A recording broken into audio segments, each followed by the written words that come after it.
What if I put this in front of that? There we go. What is up, everybody? Welcome back to, well, actually, more Star Trek, because I technically didn't meet my obligation sponsorship stuff last time we streamed for some damn reason. Stream crashed, and I didn't, and it wouldn't count. So we're doing it again. We're doing it one more time. One more time.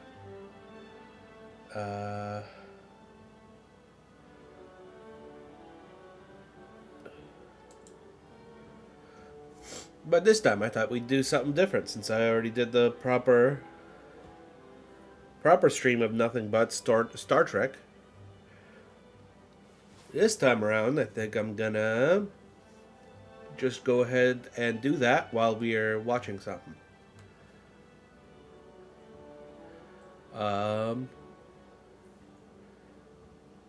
Let's see what the YouTube algorithm YouTube algo has got for us. Let's go for it. Monday. A lot of you kids on TikTok and Twitter may have seen this video. Can you hear this well? Let's see. Let's turn this up a little bit. And then, can I turn down the Let's View? I wonder. Oh, okay. Apparently that turns it down in there. Okay. Cool. Perfect. Let's watch it real quick. So if I have a TikTok app on my phone and my phone is on my home Wi-Fi network, does TikTok access that network? You will have to access the network to get connections to the internet, if that's the question. Okay, so there's a lot of context in the clip, but let's just jump into it and see what this is all about. Recently, there's been a lot of internet uproar about this potential TikTok ban that the government is interested in. Many of our politicians seem to so passionately believe that TikTok is a national security threat and that it has ties to the CCP or the Chinese government, which means it's bad because it's from China. So on Thursday, the TikTok CEO went to Washington, D.C. To be fair, fucking, we have the exact same thing is happening right now. Not like fucking Facebook does the same shit. Fucking Twitter. Everything is spying on us. It's just that Zuckerberg is trying to do lobbying shit for TikTok because he's to testify before Congress. He fucking hates it because he tried to buy TikTok. About his company and whether or not it should be banned in this country. And of course, I'm going to talk about two what cargo my crates. personal opinion is, but I think we can all agree that as a massive company, I gotta go to TikTok Ginia. definitely does have some hidden and underlying recall. issues with the application as it pertains to its users. Yeah, TikTok has its problems, but it's also not very powerful, and it tends the to worst thing send ever. specific users down pipelines or rabbit holes that may be considered racist or bigoted. The way that the algorithm shows content to its users definitely can be considered dangerous, but what's the difference between TikTok and other social media apps? Although I will say the same shit could be said for YouTube, for example. But also, I found some very interesting, like, very niche corners that I'm, like, really fucking interested in, right? Like, you've got, it's not really conspiracy theory TikTok, it's more...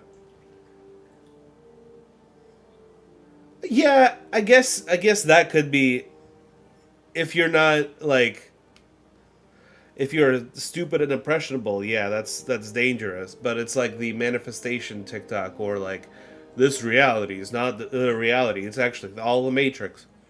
There's the shit. There's the motherfuckers that come at it from the right, like the potato and his ilk. And then there's the leftist weirdos, and then there's the people in the middle. And it doesn't matter. I mean, they all do the same shit at the end of the day anyway. It's just interesting to see. Actually, while I'm at it, let me pull up Twitch manager dashboard thingy so I can keep an eye on that as well. In case some Pokemon pop up. Shish. Whisper.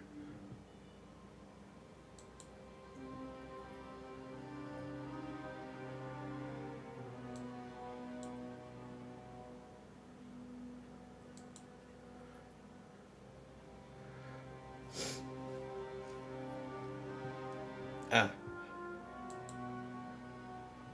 Creator dashboard, stream manager. There we go. That's more like it. Okay. Anyway, back to I don't know where I was going with that, but I'm just saying there's definitely positives and negatives, but I feel like TikTok is the best source for some like news, better source for like real investigative journalism than some of the like mainstream news media sources. Sorry,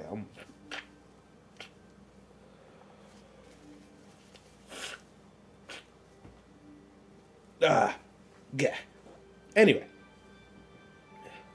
And how do we differentiate the two? The answer is there really isn't that much to differentiate from. And we will get into all of the shady investments and insider trading and everything that makes U.S. government officials as corrupt as they are. And we're going to get into that really quick, but before we do that, hit the subscribe button. And maybe you should also watch my latest main channel video. I'm making things that I like a lot over there, and they're not getting as much attention because it's not commentary, but you should go check it out and see if you like it. Okay, moving on.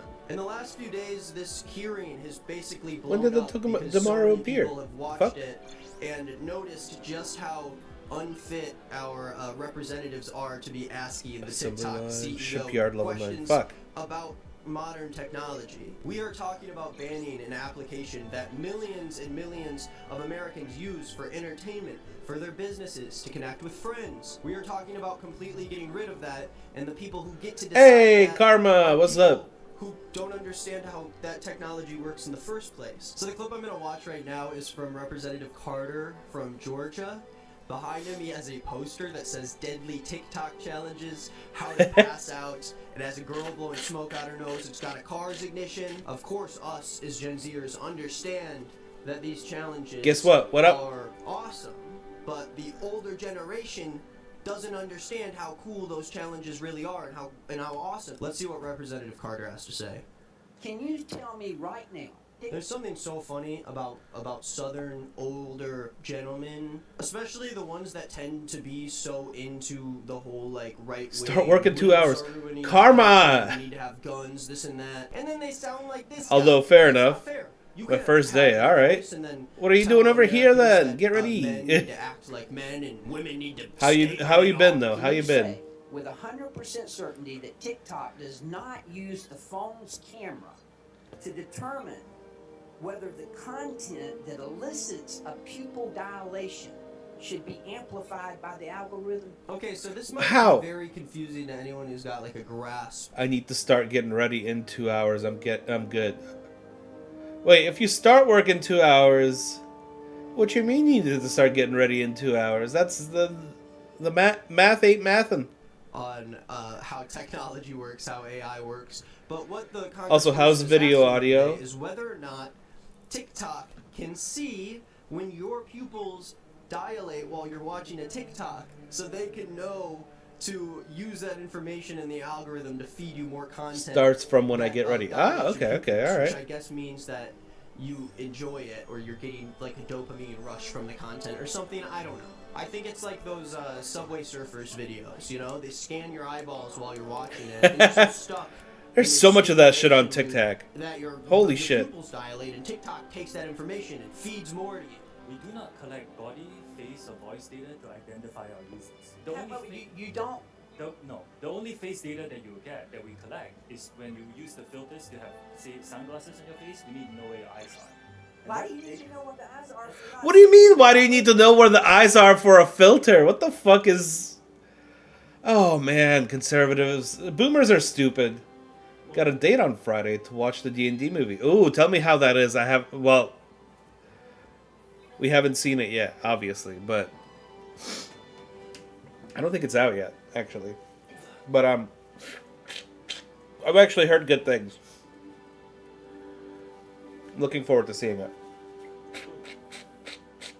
God damn. Sorry, I'm a little bit icky today. Not just allergies, but also like I caught Sean sick. I'm sorry. Asshole. No, I'm joking.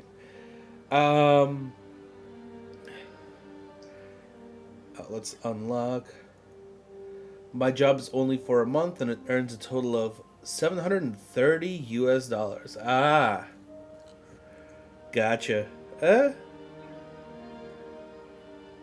That's still not bad, depending on, I guess, I don't know. A job's a job. Hey, as long as you're happy with it, that's what matters. Right? I have no bills, no debt, no tax. There you go. $730 spending money for you. On TikTok, which, as people know, if you use TikTok, there are a lot of filters that detect your face movement in order to make the filters work. Exactly. And TikTok, at least, is claiming under oath in a Congress hearing that TikTok does not collect that data. But Legit. I wish I could. You don't need to show the pupils of the eyes. Now, another very interesting thing. Cosplay money. This was sort of the first time that the general public. What a saw the concept. TikTok CEO talk, and there are a few things that are at least a little shady about it, at least for me. CEOs of social media apps tend to have certain reputations about them. The Zuck. TikTok CEO seemed to have come out of nowhere and is also like very good at talking to a camera and testifying before Congress and at showing himself to be very well put together. But before this, for some reason, TikTok didn't really show off their CEO. He wasn't really ahead of the business, and now we're seeing him in front of Congress, seemingly very sharp and very likable to the public. Now, I want to take this moment to remind people that this is a CEO of a massive company that does not treat its users or creators nice at all. And furthermore, the algorithm tends to bring a lot of people, which tend to be very young, towards pipelines that, like I said, are very racist, bigoted, and... Paimon acrylic statue. Ooh. Both me and Sean have the Paimon figure. Broke. Well, I say broke. Really, I mean, the Yampers got to it. On the first day. We have so many broken figures because of a certain little shithead cat. My birthday was Wednesday. Oh shit! Happy belated birthday. What the fuck? Are not. These are not things that I knew. Holy fuck.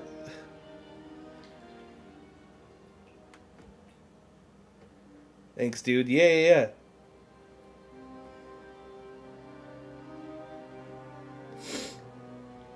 Yeah, I've been like... Last week was my like week where I was just dying constantly. Because it was the 50 hours a week shift looking ass shit. Speaking of, did my paycheck post yet? Get paid once a fucking month. I want to know if it's a good paycheck this month or not, because fuck debt, am I right? That's the one beauty about these 50-hour work weeks, is they actually pay fucking really well. But they also suck. Still nothing. Fuck. God damn it. Well, that's fine. It'll update eventually. God, hurry up. Okay, well, 17 minutes. It'll unlock within that time. Alright. Oh, back to, holy shit, I'm getting paid by the week. Yeah, getting paid by the month is tough when you can't space that shit out. Like, yeah. It's not a fun time, yeah, for sure.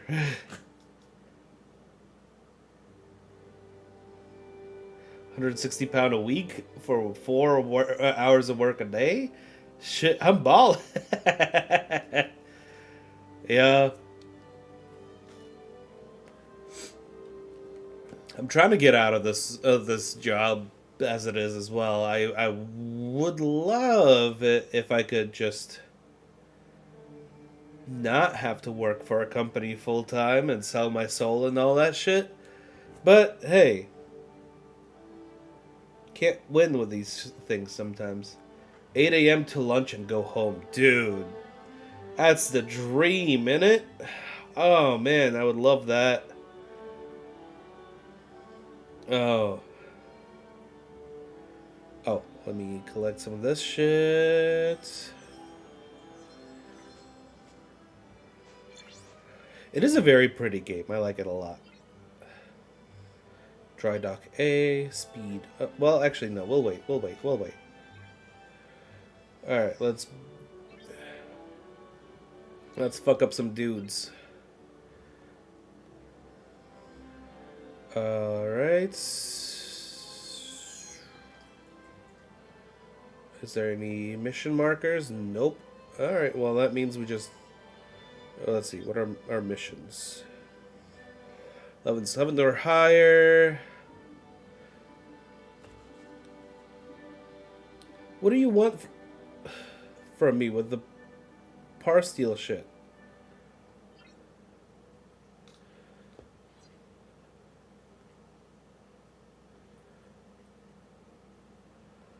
Where do I go with that? All these mining missions really make zero fucking sense, but okay. Oh, wait, maybe... Your station is located around this planet. Okay.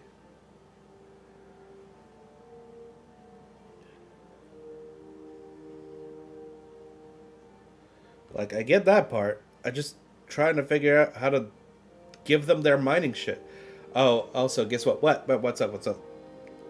Good for children to see or interact with. All of these things are things we should be worrying about, but whether or not the pupils are being dilated and whether or not AI is scanning our face, I would say, is not on that list. Although TikTok came out of this very much on top because of their CEO and because of how stupid this country is, we cannot forget that Yeah. CEOs of multi-billion-dollar companies are not our friends. Another thing you can see is if you go to twitter.com over here, I can scroll down to the 5th tweet and watch. Oh my god, of course they have fan cams of the Yes, boy. that is a fan cam of the CEO of TikTok. Again, although it may look like TikTok is your friend here and they are protecting Americans, just because we are both rooting for the same thing does not mean that they are your friend. But despite all of that, it's still hard to not watch this and be on TikTok's side. It's Oh, yeah. hard to watch this and be on the side of a 1,000%. company that definitely pretends to care about you, but doesn't really. Here's a video that says TikTok CEO post-congressional hearing. This guy is unflappable. If you compare him to Musk, then Musk is a man-child. A lot was said at the hearing, but I hope you heard the message that it is our responsibility to protect more than 150 million Americans. We will continue to protect your data from unauthorized foreign access. Now in the US, American data will be stored on American soil by an American company overseen by American personnel. That's a little bit of a recap on what he said, and in most of the ways I do agree with him. I think he correctly addressed the problems people are worried about and what steps they are going to take to make that happen, because at the end of the day, America is a huge part of TikTok's audience base, and if people didn't have easy access to it, then that's Right. a big bad thing for TikTok. So again, TikTok's not your friend, but we can continue to make fun of how dumb our country is, because they don't even have people who can correctly ask questions that will be important to know from the TikTok CEO. That's Questions true, That yeah. actually do address. It's all problems that lobbying we have shit. with It's the all application. U.S. And it's Here's the simple. thing that you need to know about our shitty fucking court system. It's literally all fucking...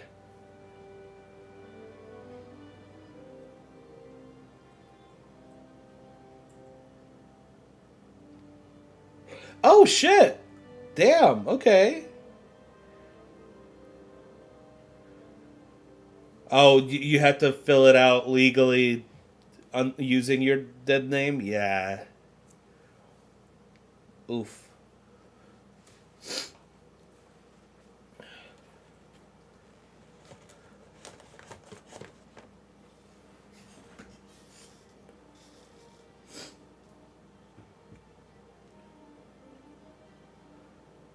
But hey, at least your boss is not like nice and respectful about it. Love that. Holy shit. Hey. All right. We are worried about whether or not they're scanning our faces and they're taking our data and doing all this shady stuff that Berg Facebook mic. has been doing for Let's catch 20 it. years now. Again, Legal we do not collect contract, so- body, oh. face, or voice data to identify our users. I find that Nice, nice. Love that. Let's just do a regular poker catch, I think.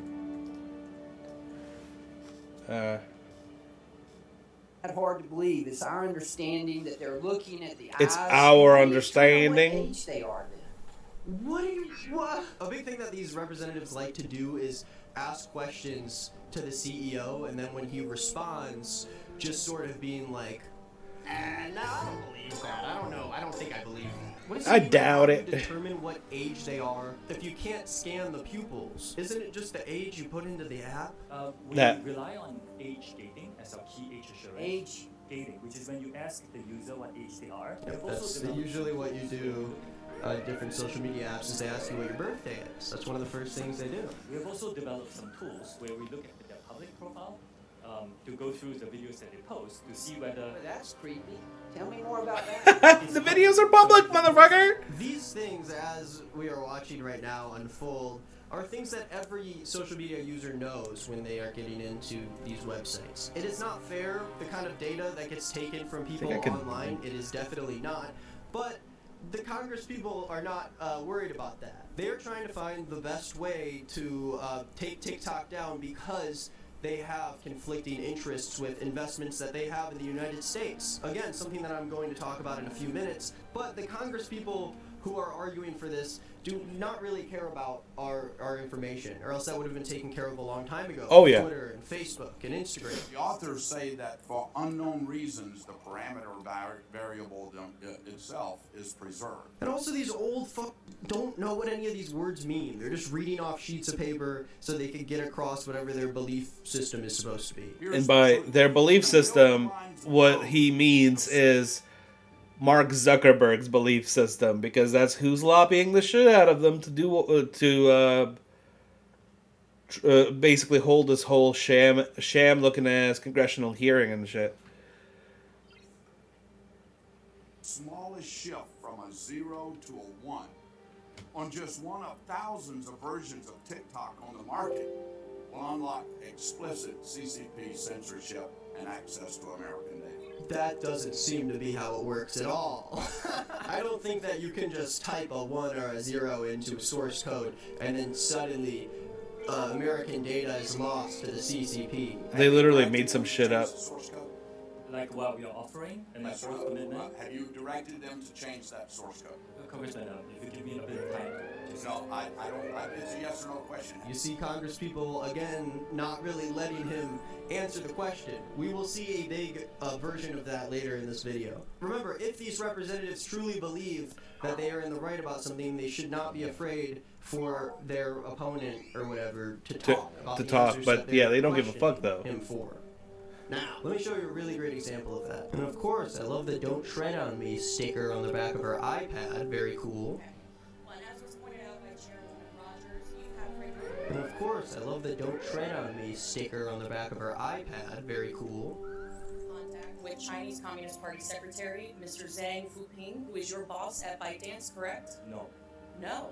he's neither my boss nor do we have frequent contact. So once again, just a completely misguided argument against him that somehow was not researched at all. Someone that is not in charge of the CEO of TikTok, and also someone who doesn't really talk to him at all. You have regular What you trying to- contact with ByteDance, With the CEO of ByteDance. who is Mr. Zhang Fuping is the editor-in-chief. He's not. My colleague, Representative Burgess, a few minutes ago exposed that TikTok and ByteDance share legal teams. You Hi, I want to offer promotion for your... Nope.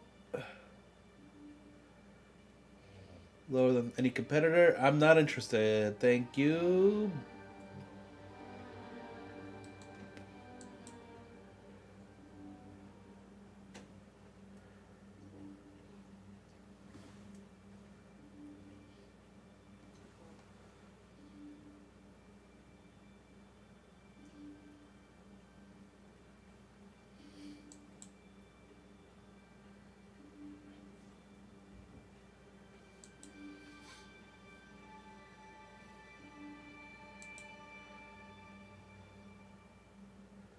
All right.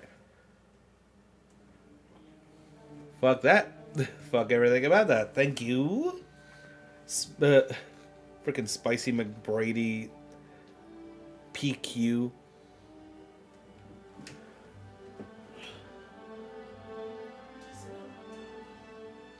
I don't know. Yeah, it's over there.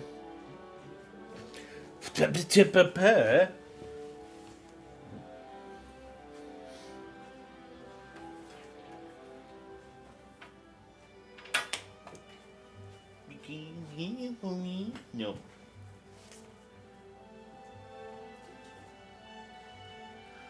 Ugh. Goddamn.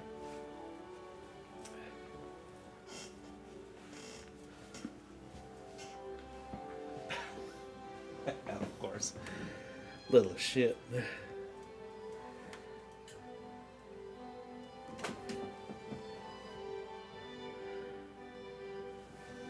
All right.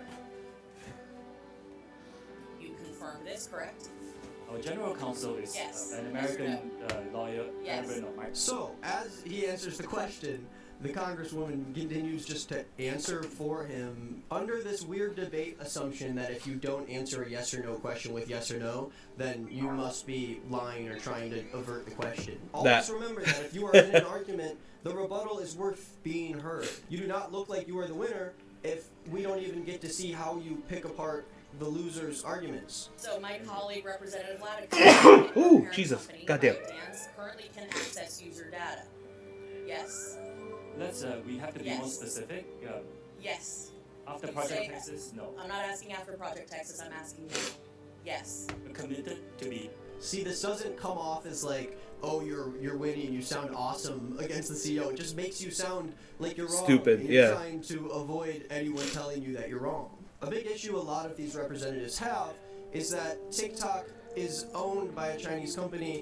They have lawyers that are also lawyers of that Chinese company, yet none of this has to do with the actual TikTok app, which has been addressed about its ties to China, which is that they don't really have any, besides the fact that the company that owns it is just based in China. And I think the confusion of this all helps it boil down to what their main argument is, which is that if it comes from China, it's bad. Because Chinese people are evil and the Chinese government is evil and we need to protect ourselves from them.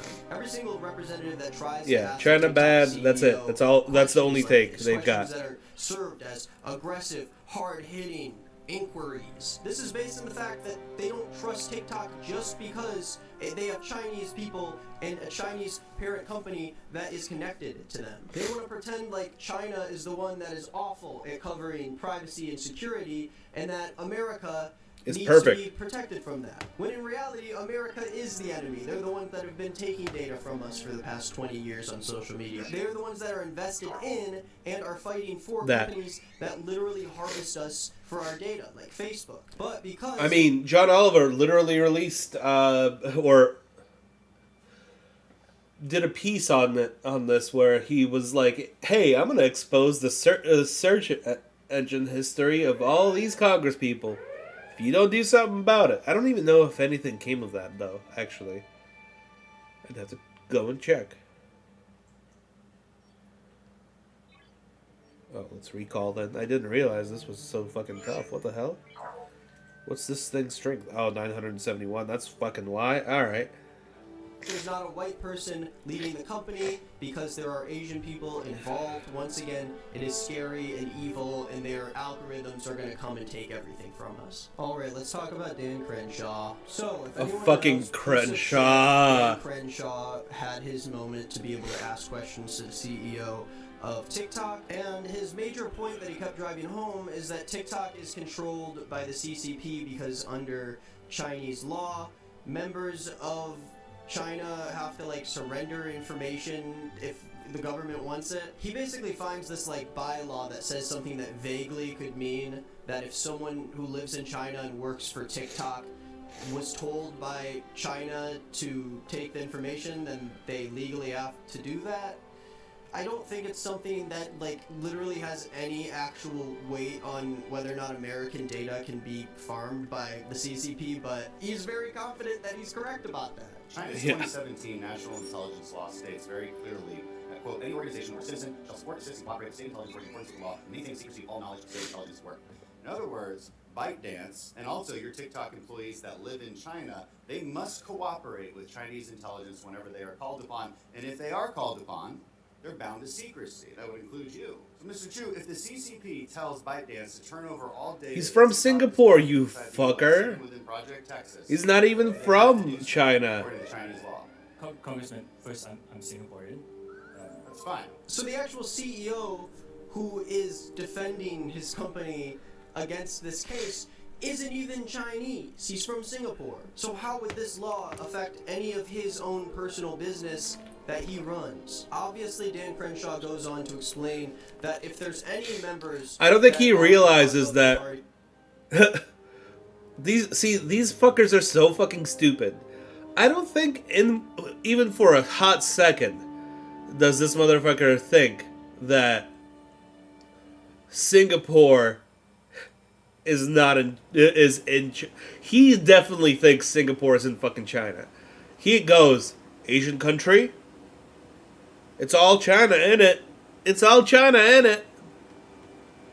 That's the way these dumbasses' brains work. You're associated anyway, working in the company, that still provides a risk.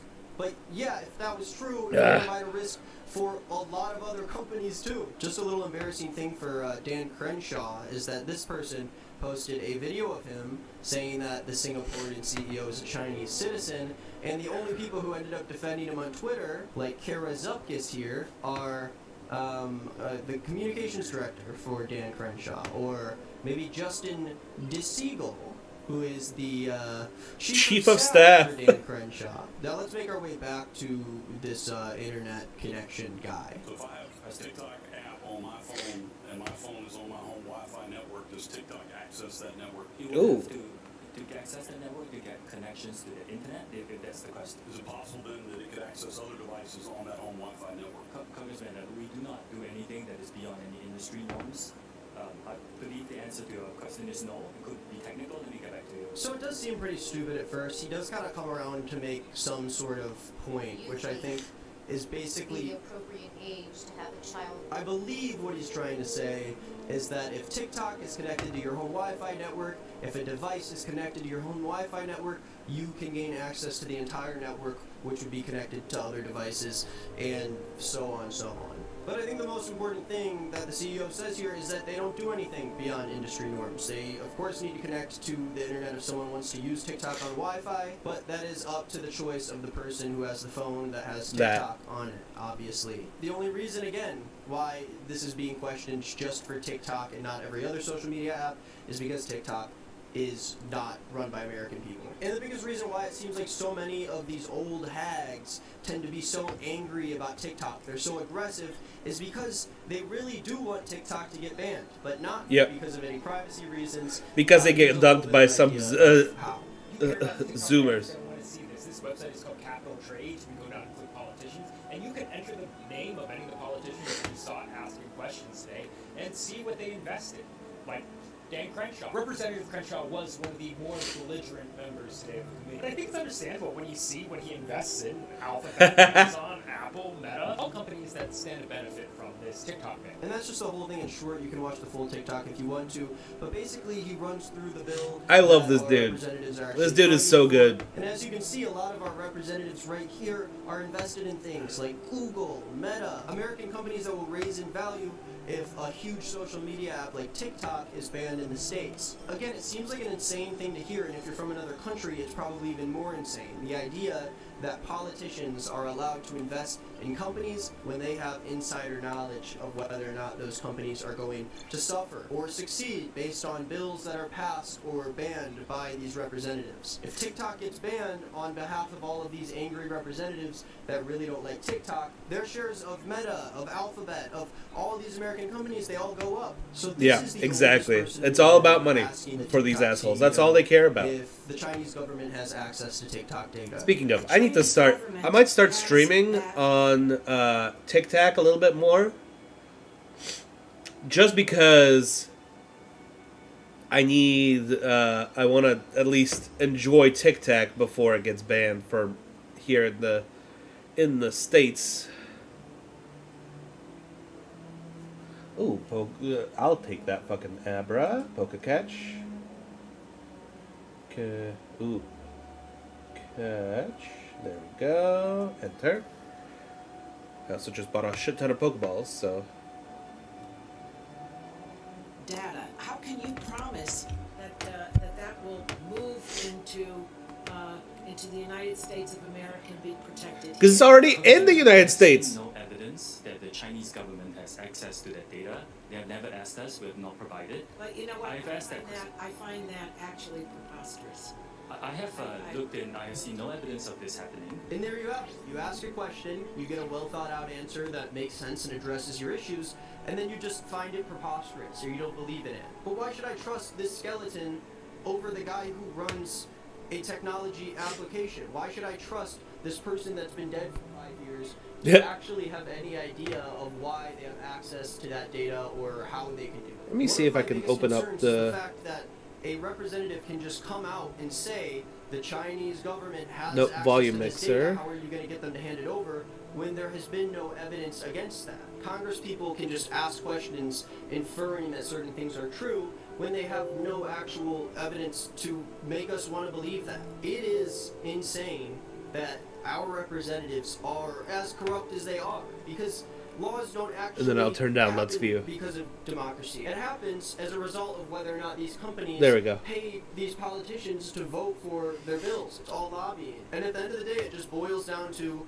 what is in the best interest of these old people and what are they going to sway to vote for depending on how much money is being lobbied their way for taking down TikTok or allowing it to live in this economy. Facebook has been fined millions of dollars for leaking data of its users. It's given data to Chinese firms that have been flagged by U.S. intelligence. More Cambridge violence and Analytica self-harm has happened on Facebook than on TikTok. Why do all of these issues exist on an app that is used more widely by older people who are going to be influenced as well by Facebook, but instead we're going after TikTok, which is more secure than any of these things? I think any normal American could say, with the evidence we have, that I would rather trust TikTok as a base instead of Facebook because of what Facebook has done in the past. It shouldn't be hard to get American people to fight against big companies and evil corporations, yet it is, because the only thing more evil than that are the actual people running the country,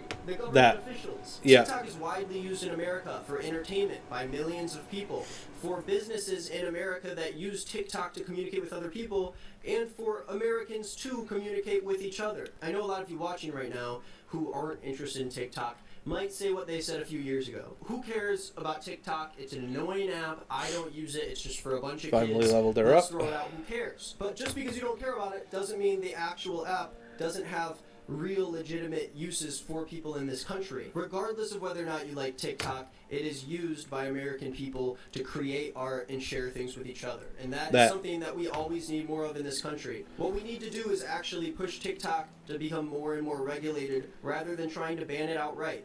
We should use these hearings to push TikTok to do better when it comes to their algorithms, when it comes to taking care of young people, rather than just trying to rip it out of young people's hands, because that's just going to cause those young people to not upgrade to like level what you're 10. doing. If you make the app safer, shareholders and citizens alike will all agree that that's a good thing. But instead of actually trying to make things safer for people in America, we're just trying to block out anything that isn't inherently American so our American companies can flourish somehow. I'll end this by reading an article about this whole situation. It's a bipartisan opinion. The Biden administration threatened to ban if the app's Chinese owners don't spin off their share of the social media platform. Quote, bro, Oh, that's how... a user who goes by Whittington said on a clip of U.S. Representative August Fluger, who represents Texas's 11th district. And I think that quote can encapsulate how we all feel about this entire hearing. Criticize companies in the right way and don't trust people who run this country because they have conflicted interests and they're racist. And with that, thank you for watching this video. I hope you learned something today. What do we vibe with? I got everything right. If I didn't, please let me know in the comments down below. And stay safe. I hope you have a good day.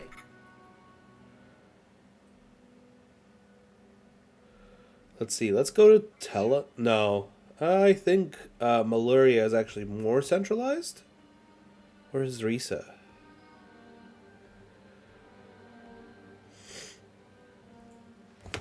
Let's go ahead and repair that.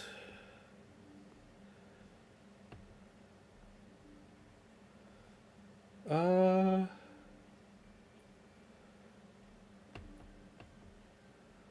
guess Risa is more central.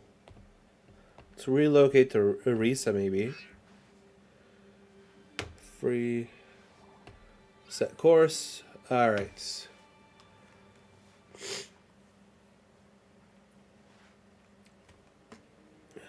Oh, Jesus Christ.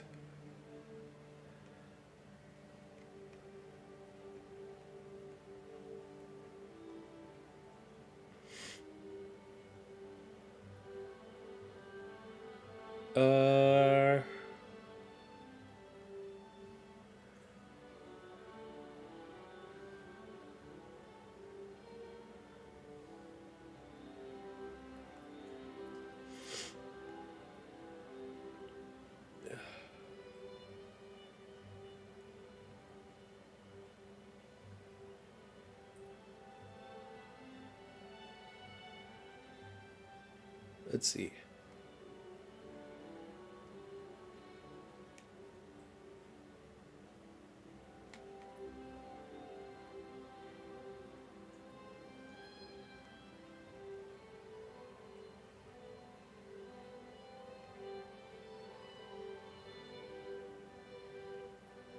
Oh no.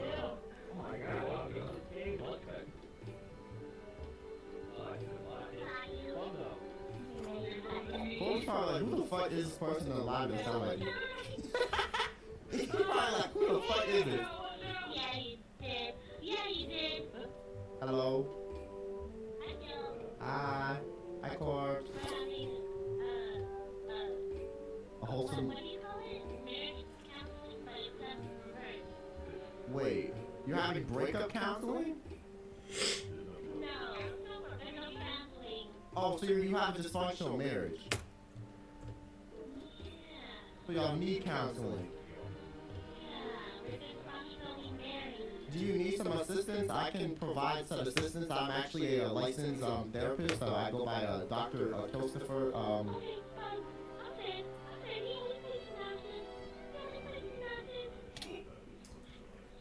Damn. Wait, so you don't want her to be married to you? I don't want to be married to him. Wait, hold on.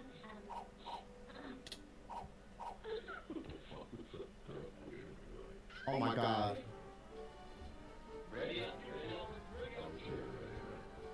Oh my god, there's two of them. How do you click ready? But how do you click ready? Well done.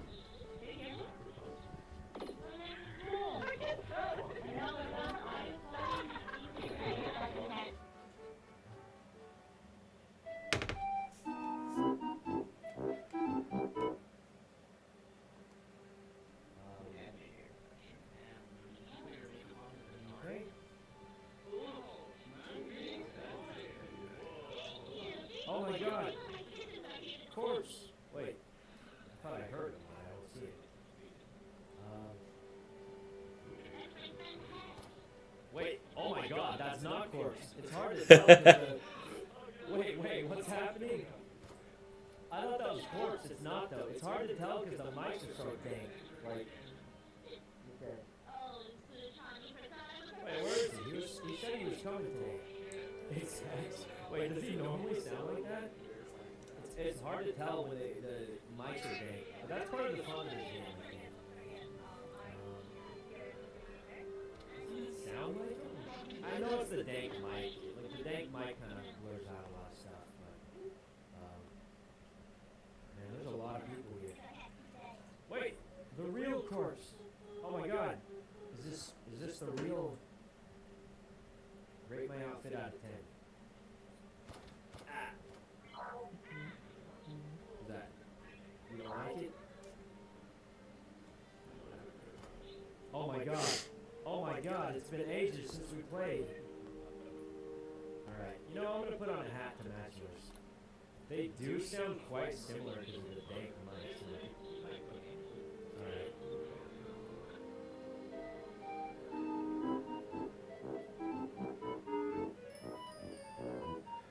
Alright.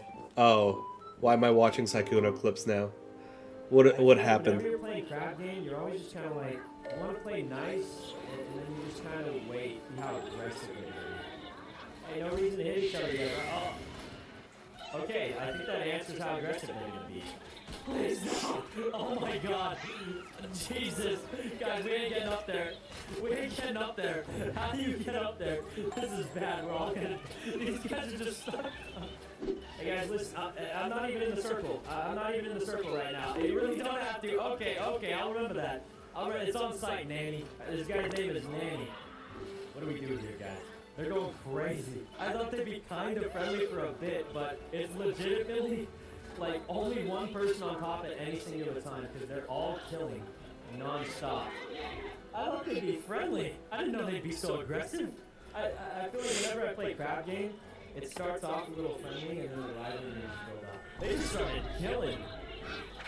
Keep going, keep going. Oh my god, I'm so sorry. I'll never forget this. This is for vulgar. I could camp this. I could camp this. Oh, I'm doing it. This is for not playing Yu-Gi-Oh with me. This is for not playing Yu-Gi-Oh with me. I didn't want to do this. Corpse, get her! Corpse, get her! Finish her off! This is for ditching me in Yu-Gi-Oh!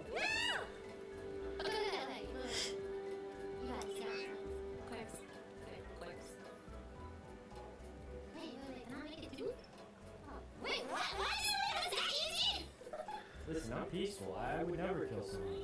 Gotta win this for the ladies. Well, good luck. This one's pure luck. Oh, it's my turn first. Don't worry. It's my turn first. I'll go first. No, I'm first. No, don't go. It's me first. Wait, I don't know. Dang it, I almost had her. She almost fell for that. Dang, I was close. There's 1 second. Oh my god, it worked!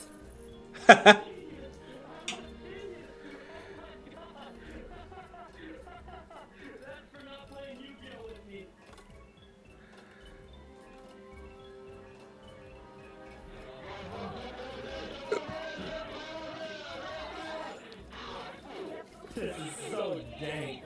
Luca, please! I want to die, Luca! Luca, please, just a little bit, They're killing each other. They're killing each other. Yes, we can! Yes, we can!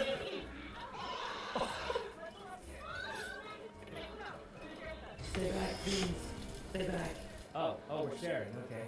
Okay, let's go up here. Let's go win to win. Nina! Oh.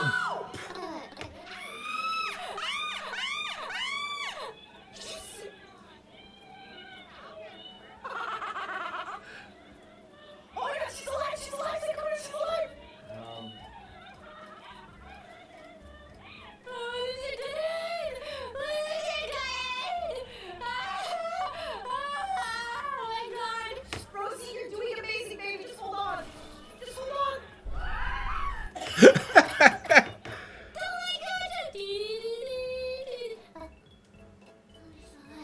I am, but my... Thanks, my lord. So it's fucking round. Fucking lord over there. Where's the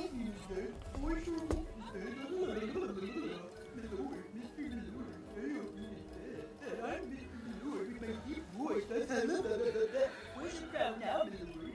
Where's the fucking crown now, my lord, huh? Where's the crown now? Where's my crown? Is she gonna pass that crown? I don't know, but she's the lord. Thank God we have. Oh, hi, Luca. Thank you for ordering.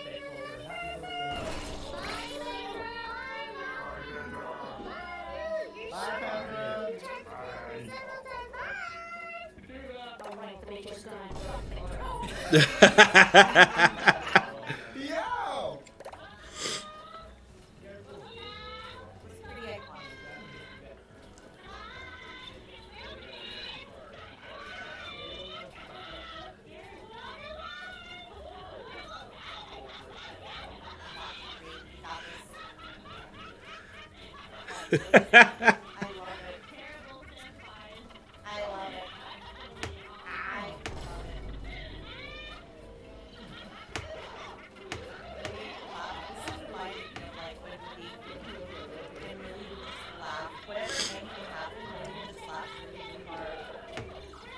I love that chaos, though. Nature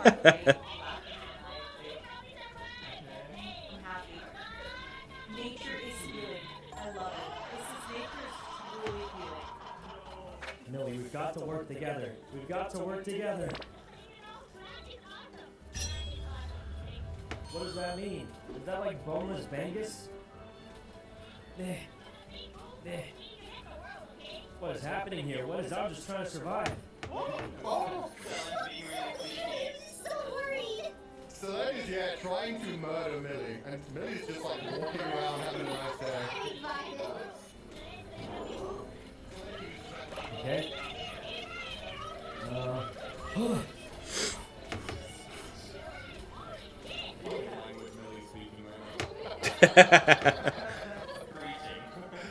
She doesn't need human words. It's like, who done died? Wait, actually, Millie does? Millie does? No! Does she know how to sprint? Millie, do you know how to sprint? Yeah, there's a sprint button, Millie. Oh no, she didn't know. 1v1. Oh man, this is tough, guys. Vox and Rosie are both gamers. My guess, nobody wins. Well, we have 2 people left. No one wants to go first.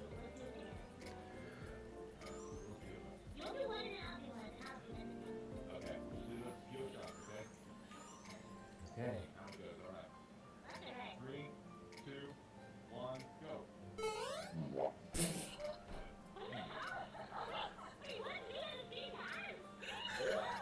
Yeah, exactly. That way, only one of us will live. Okay. So the honorable thing is for him to just die here. Whoa, wait, whoa. Wow, that's evil. He's evil. I knew it. I did. Wait.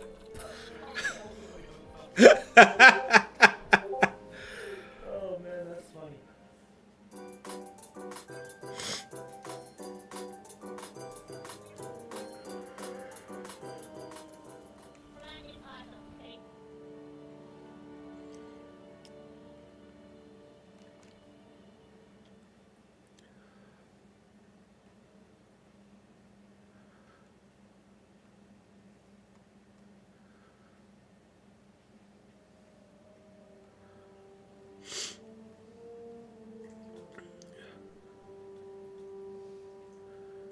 All right.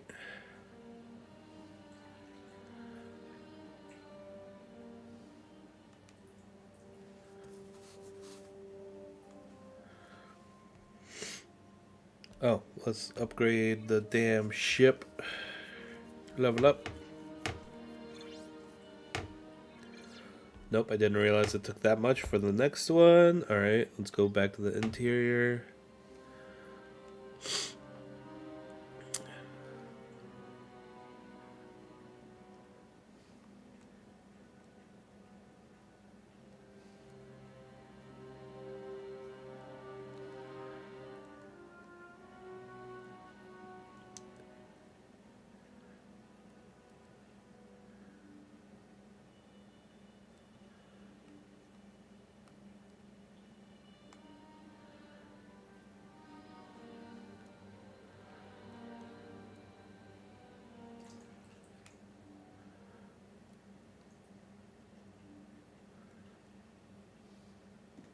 Interesting. I'm curious. It is your boy Roman, your favorite neighborhood Russian. How you doing today? Welcome to a brand new video. In today's video, Let's see how fucked Russia is getting. Ridiculous cases of political persecution in Russia over criticism of the special military operation that happened basically in the last few weeks, which nobody in the West really knows about, but I think it's very important to share because it just shows how far the crackdown on freedom of speech in Russia has gotten. Now, if you guys follow my channel, or as if it hadn't gotten far before, but you know, still. the laws that were passed last year, you can literally go to jail for from 7 to 15 years for simply calling the special military operation by a different word that starts with the letter W and has 3 letters in it. I think you guys understand what I'm talking about, and in fact, this is real. For example, in Moscow, a local deputy, Alexei Godinov, was jailed for 7 years, basically for saying that exact word. Что, за не 37-й год, правда?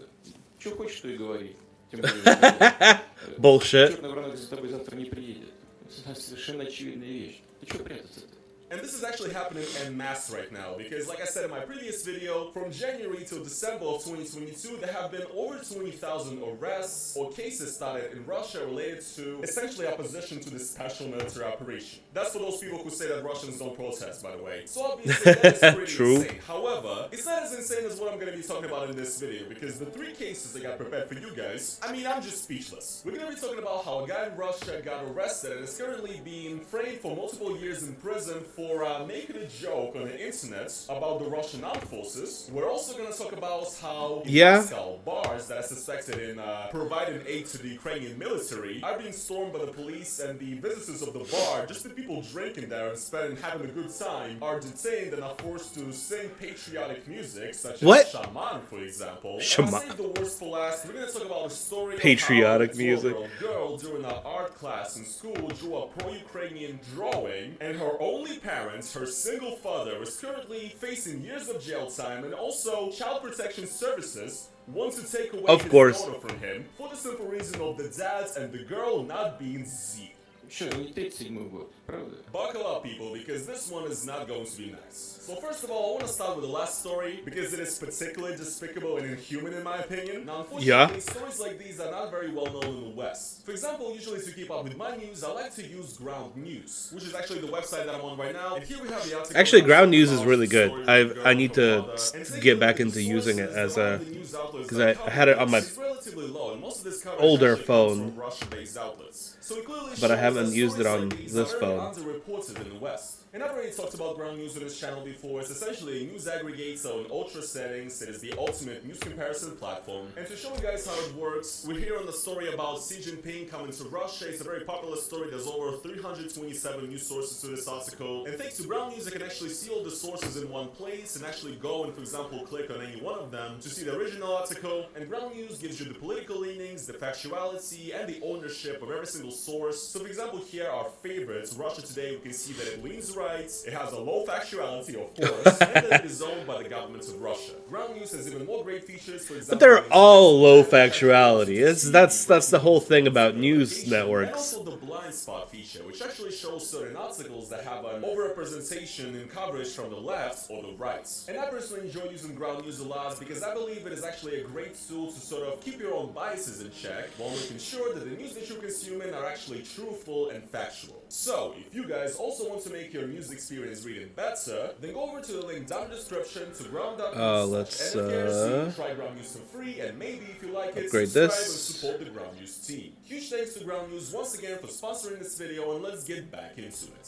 So, what did exactly happen to this 12-year-old girl and her father? In April of 2022, Masha Moskaliova, a 12-year-old girl from the Tula region of Russia, Level 8 or higher, okay. Anti-special operation and pro-Ukrainian drawing during an art class in school. Now, I'm assuming this was one of those art classes where basically they make kids draw patriotic drawings, because like I said, guys, I already made a video about this before, currently in Russian schools they're actually teaching patriotism to kids, and they're teaching kids as young as the 4th, 5th grade about the importance of this special military operation and destroying Nazism in Ukraine, of course. And often part of these lessons is making little drawings, essentially supporting the Russian troops with Z and, Russian flag, saying go Russia go. And usually most kids do it because these are kids, they can't know better, right? Yeah. However, Masha was different because her drawing had a Russian flag saying no to on it, a Ukrainian flag saying glory to Ukraine on it, and also the drawing depicted essentially Ukrainians being shot by rockets from the Russian side. And as a result of that, as any insane human being would do, the teacher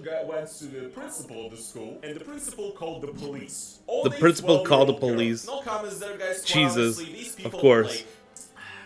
Look, I'll just be silent. Anyway, as a result of that, Masha's father, Alexei, was also called to the school and they had a talk with the police. And Alexei was basically being told by the police and by the teachers that he's, essentially raising the child to become a traitor of Russia, etc., etc. All the classic tropes. And later in April, it turned out that the police actually started an administrative case against Alexei, the father, for discrediting the Russian armed forces, which is exactly the new law that has been basically used right now to jail discrediting armed forces. Also, literally the next day, the police came to the Moskalyov household once again, this time to arrest the father for a criminal case, not an administrative case. Which one? How did he commit a crime? By the way this works right now in Russia is that essentially this crime of discrediting the armed forces of the Russian Federation, that's your crime. Yep. It will land you any jail time if you do it one time. If you do it more than that, the police starts a criminal case against you. So essentially, riot police and SWATs came into their apartments and arrested her father. Very quick correction, the first time the father was arrested, it was actually an administrative case, not a criminal case. And it was for comments on social networks that the police deemed as discrediting the armed forces. He only got arrested for a criminal case for the exact same thing later. Another interesting detail that I want to point out before we continue with the story is that while the police were searching their apartment, they found money, they found a bunch of rubles, and also they found about $3,150. And according to Alexei, the father, the police was asking him why he has dollars, who's his owner, and who he works for. So, I mean, guys, yeah, what can I say? Like, just shows the competence of the Russian police very well, in my opinion. That to these people, like, having dollars in your apartment is a sign of you being sponsored by the West or something. Yeah, how exactly. Do you have to be? Once again, I have to point out that we're talking about a single dad here, so the only person this girl has is her dad. And in March of 2023, Alexei got arrested, this time for real, and he's currently on trial, facing real jail time of several years, while his daughter, Masha, was sent to essentially a shelter and a re-education camp type her to only be. father being sent to prison, which would basically lead to Masha being sent to an orphanage. And guys, I think I don't really need to explain that. Orphanages in Russia are just hell on earth, but also currently the child protection services of the Tula region of Russia are trying to take away Alexei's rights to parents, Masha, for, I don't know, for I guess not being Z. Because Alexei is actually being on a trial for also anti-special military operation comments online, and Masha is currently in this shelter, and it's not really known what's going on with her. And also currently there's a petition on change.org about this, and actually over almost 140,000 people have signed this petition to essentially free Alexei and to bring Masha back home to her only father. But guys, yeah, I mean, what even is there to say? I just wonder how these people who reported a 12-year-old girl to the police and started this whole thing, because if those teachers in school, if that principal did not call the police on a 12-year-old girl, none of this would happen. And I just really wonder how these people sleep at night. Quite honestly, and I cannot believe that in Russia, a single father is going to be jailed for a comment on the internet, and his daughter is going to be sent to an orphanage, and her life will be also ruined because they don't agree with the messaging of the government and what it's doing. I'm sorry guys, but this is, I wouldn't really say it's an exaggeration to call this the year 1937. Like, this is Stalin times at this point. Because in Soviet times, if a person was convicted of being a national traitor or whatever, or a spy or something like that, his entire family would also be sent to the gulag, or, just be shunned, or their lives would be ruined in any other way. This is happening right now. Okay, fair, if you're Z, this is a child we're talking about, okay? Can you maybe just give her a talk, a little warning, and she'll pretend like she's Z now and she understands the importance of the special military operation, when of course Candy convinced otherwise, but at least she will pretend. What's good? This whole thing Hold on. But no, they have to also go so far as to jail her dad and send her to an orphanage. These people, I'm sorry, but these people have no humanity. How can you do this to a child? And once again, this is a story. How's it going? What were you streaming? And I think it's very important to shed the light on this, on just how insane the situation with freedom of speech and human rights in Russia currently is. And yet again, guys, I have to read every single day of Russian protests. Let's talk about our next story, which also I think Trickster Raid! Love that. Situation in Russia very well. Essentially, in Russia, a man from the Ryazan region is currently on trial for a felony for the criminal case of discrediting the armed forces of the Russian Federation for posting a short joke on his VK page online. Now guys, here's the thing, I don't even know if I can really tell you guys the joke or show it even, because, you know, I personally would kind of, you know, prefer to not have a criminal case for myself, but I'm sure you can find it, or maybe, you know, some smart people in the comments will post it. Streaming both Dreamlight Valley and Overwatch for like... Bad joke, Oh! terrible joke, not funny in the Dang, slightest. alright, But alright. the joke was related to Russia leaving Kherson. And essentially, once again, I need to just like with get back every into one playing of these Overwatch stories, myself, this man yeah. is currently facing about 7 years in jail for posting one joke. We are technically... Что хочешь, то и говори. Тем более... we are technically sponsored today by the Star Trek game, so I'm playing the Star Trek game while I'm watching other shit in the background, because there's only so much you can do in the Star Trek game. That sounds fun. How? Ooh, what do you mean? What do you mean? You know, guys, I just want to. I'm well. Back in Overwatch 1 days, I used to be a Junkrat main. Ooh, all right, yeah, sure thing. Thank you for dropping by. Raid's always appreciated, and thank you for stopping by. Yeah, I also have to get up early tomorrow, but I have a my stream crash. The stream crashed yesterday, and so I have to re-stream it to meet the time requirements. Main a few characters. I'll go over them another time. Yeah, sure thing. Sure thing. Yeah. Night, Candy. Have a good one. I need to play DBD too. I wanted to play the as the killer for a couple of times too. Say, you know, it's just crazy to me what a magnificent and strong country we have. It's, you know, just such a great country that has like truth on its side. Fuck It's off actually of on ass. the right side of history. That first of all, it is afraid of a person making a joke online and actually have to jail a person for making I like that there's a fucking joke. And also, yeah, it's very telling that a country which is on the right history and has truth on its side is implementing laws that are jailing people for like 10 years for stating an opinion that differs from that of the government. Basically. Now, that is a mighty government, you know, that is a mighty country which is just so truthful in its aspirations that it has to Nova. Hey. It's crazy, you know. When I was a kid, my Was parents this? and my grandparents Well, on the one side, we're watching Roman No Fuckers. Hey, holy shit! Another raid. What the fuck? What were you playing? Slash shout out. Katie told me you were streaming. Ah, gotcha. Nova. Is it time yet? Yes, it is. Trying to get into this Hako Life game, but the pacing is such shit. Fair enough. We are sponsored by the Star Trek game, so I'm playing the Star Trek game while I'm watching videos in the background. This is my boy Roman No Fuckers, the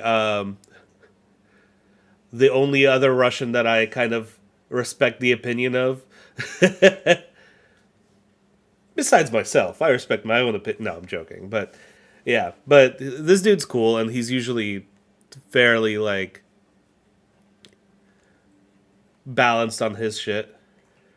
Tell me how in the Soviet times you could go to Yeah, jail no, for making lol. a joke about Stalin Fair. or another Soviet leader of the time. And I remember when I was a kid, I was hearing that and I was thinking, man, that is absolutely insane. Like, there is no way that's gonna happen again. Well, guys, I was wrong. I want to die. And now, guys, I've saved the one more lighthearted one, I guess you could say, for last. I mean, it's not exactly lighthearted, but compared to what we just discussed, it is. You know, compared to kids being separated from their parents, it is lighthearted, but also, yes, it is also pretty ridiculous and messed up. Essentially, in Moscow, police raided two very popular bars in the center of the city under suspicions of those bars found in Ukraine. And the police detained several people and also made all the visitors that were in the bar at the moment sing patriotic songs such as VTUBER and of course our wonderful favorite musician Shaman. Oh, I haven't watched that video yet. I was gonna watch that next. A cafe bar in Moscow I want to see what this man's garbage ass taste in music is. This shaman. Networks about throwing some sort of vinyl secondhand market and saying that some part of the proceedings from this event is going to be going to Kiev Angels, which, as far as I understand, are volunteers from Ukraine that are supporting the Ukrainian troops and, you know, providing them with aid. As a result of this, some Z Patriots got very mad at this Of cafe course, bar, yeah. essentially reported How dare to they? police. And this place, La Virgin Taqueria and also Underdog, which is a bar that is owned by the exact same people, essentially they made public apologies saying that their accounts were hacked and actually they were not trying to fund Ukraine or whatever. So that was in July 2022, and the story basically ended there. However, basically last week the police and OMON, which is like the Russian SWAT, stormed in into both of these places, Underdog and La Virgin. What happened is that several people were detained, several visitors and several workers, I assume. One of the people, I believe a woman that was just hanging out in the bar, she was forced to draw a giant Z and a phrase saying Zarasiyu, which means for Russia, on the door of the bar. And also the police... I never actually played Hako Life. Who were just, you know, people that were not related to this in the slightest. Like, okay, fair enough, right? If you want to fuck with the bar for supporting Ukraine, seems logical from a Z perspective. It looks... Right? However, okay, so it looks like very much so Animal Crossing-like? But anyway, people were forced to listen to and to Interesting. sing along to songs by VTUBER, which is one of the most it's Animal Crossing. Okay. I might try that. Shaman, which is, you know, a $20 that might be, you know, worse than anything else I mentioned in this video. Well, not really, obviously, but guys, I just want to try to make at least one joke in this video, because overall it's pretty fucking sad. But yeah, there's actually a video.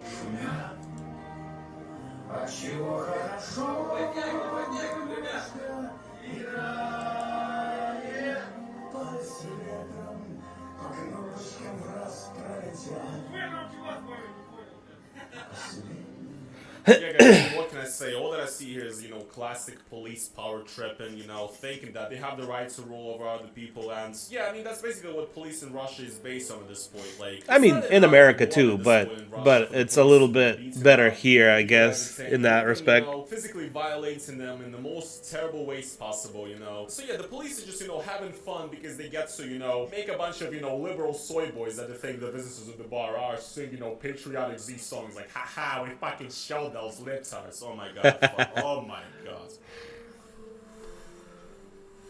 This is crazy, man. This is fucking crazy. And also, according to one of the Underdog employees, the police was actually threatening people with electric shockers, making them sing music. So, you know, this is just a classic case of Люби Россию, сука.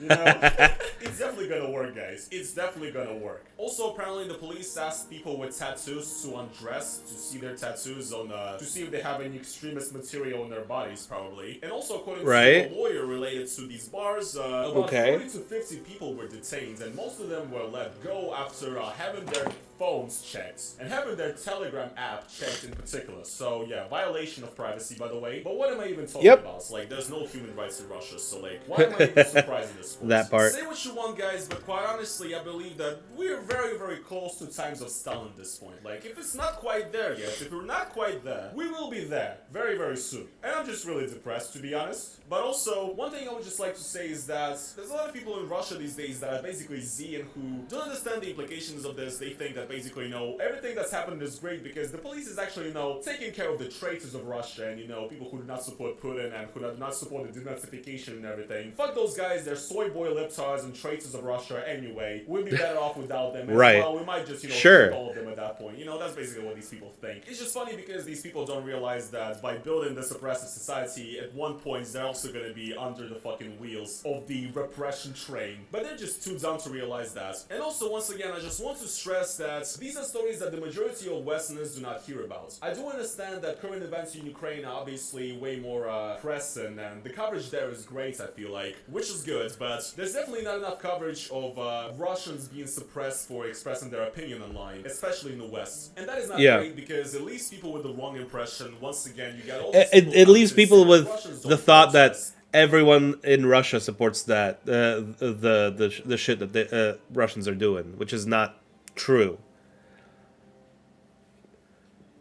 Russians are all complacent zombies, you know. Well, maybe if people knew about these cases and these stories, the people's outlook on the resistance in Russia would be slightly different. However, most Westerners just prefer to watch cherry-picked street interviews with the most Z people imaginable, because holy shit, guys, it's crazy. Why would people who are not for fucking special military operation respond, right? Like, exactly. I literally see comments of just clueless Westerners online saying, "Oh, I watched a video recently of the of street interviews in Russia, and, you know, asking people's opinion about Ukrainian stuff, oh, they're all fascists there, and everybody said that they love Putin and stuff, so, you know, every Russian is basically just a terrible person. Yeah, I wonder why. It's not like the sociological significance of these videos are ruined by the fact that these videos are created for the internet, for the clickbait, to essentially just cause as much of a shitstorm as possible, because that is literally what's going on the internet. And also, guys, oh my god, I wonder why in Russia, when you come up to people in the streets and ask them their opinion on Ukraine, I wonder why people who are pro-Ukraine are not speaking out. It's almost like they'll get in the ass. I know, guys, it's crazy. It's crazy thoughts that nobody ever really comes to. So yeah, the point is, I think it's very important for Westerners to know about these cases as well, and yes, that's what I'm doing in this channel. That's what I'm trying to provide to you guys, and hopefully by spreading this and showing these cases to you guys, I'm giving a bit of more of a context on what is currently going on in Russia and why, yet again, saying that every Russian is in support of this is not very fair. Anyways, guys, yeah, I guess this is gonna be... Alright, let's see this crazy ass... cringe ass Russian rapper thing. Hello lasers, it's your boy Roman, your favorite neighborhood Russian. Hi guys, doing today? Welcome to a brand new video, and in today's video, guys, we're gonna be He also does music, wonderful Russian but I don't know how good it is. in particular, of course, our favorite Russian singer, Shaman. Now, if you guys don't know who Shaman is, he's basically a returning character on my channel at this point. He's a young, really? common Russian artist that produces very patriotic songs. For example, the legendary song Yaruski. I go until the end? And apart from being an absolute cornball who claims that his dreadlocks are not Western influenced but actually are meant to resemble ears of wheat on a Russian field, fucking white man, white manning. Jesus Christ. Every single one of his songs has the message of Russia, you know, being the greatest country in the world and Russian people having a special mission in the world. He's already performed multiple times at Z events in Russia, like the recent one-year anniversary concert in Russia, during which they brought out children from Mariupol on stage and tried to use them as propaganda weapons as well. Shaman was there, he performed that, so, you know, if you guys might get the thought that I'm without the wheat hair. in this video, just remember that, okay? And Shaman has basically been one of Russia's main propaganda outlets for a while now. This has actually gone so far now that in the Russian city of Yekaterinburg, 5th grade kids were given an order to learn Shaman's song Yaruski by heart as homework for their music lesson. So yeah, this guy blows, but I think he's absolutely hilarious in how corny he is. Well guys, do I have bad news for you, because Shaman has officially gotten rid of his magnificent weed dreadlocks. In fact, he made a song about it. It's this thing right here called I'm sorry guys, the thumbnail is just absolutely awful. You know what the thumbnail looks like? It looks one of these like XXX with like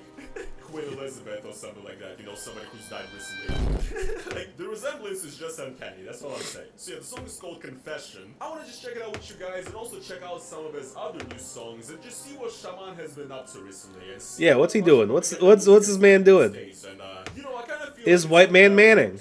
And yeah guys, small disclaimer, I'm sitting here editing this video right now. The parts with the songs and me reacting to it are going to be sped up because Shaman actually copyright claimed the original version of this video. And I do not want any of my revenue going to Z Sagers, so sorry for party rocking. Sorry for party rocking. What the hell? Bro.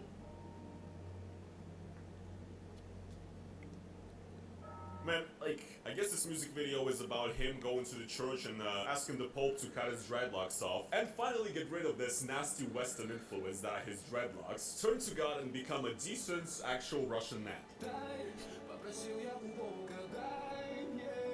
Ugh. Look, I'm sorry, why do all of his songs sound exactly the same, man? I don't even know the rest of his songs, but huh. I'm guessing this is the exact same location where the Yaruski movie music video was shot. This is why he's acting so emotional, probably. But I guess it's not really Russian propaganda, this song, to be honest. There's not really that much of a nasty underlying propaganda message in this one. I just want to show you guys the moment where he actually gets his haircut. Oh my god, the drama. I don't know if this is funny to anybody else, but like, what the fuck is up with Shaman's acting skills, man? Non-existent. Oh no. Oh, pain. Put a little stash on that man. This is what Shaman looks like these days. You know, honestly, I think it's a better look than the dreadlocks for sure. Alright, well, that was just a song. Still looks like a about, chud. You know, him being Christian or whatever, which is fair, you know. So now that we know the true story of how Shaman actually got rid of his beautiful dreadlocks, we can actually check out his newer stuff, because there is way more to react to. So the next song that I Oh want to my show God, you no. is his most recent material, uploaded 4 days ago. Wait! called Samый Русский. Wait! No! Why is it called... This man really called his song the best or the most Russian hit single, basically. What the fuck? I don't know. Under the couch, probably? He's not up there. This man. White man, white Manning. The song's title literally translates as the most Russian hit song. Yeah, the most Russian hit song. Close enough. I guess. Let's see. Is it? Is it though? Is it really? Bro, you cannot tell me that the beginning of the song doesn't sound exactly like his song Rise Up. What the fuck? All of these songs sound exactly the same. Like, this is the type of music that my grandparents usually listen to on the way to their dacha. Shaman, you need to just lay down some fucking bars and get on a track. I'll produce a beat for you, okay? Let's make a banger. You sure about that? You will get to join Opium. The youth needs to hear your bars right now.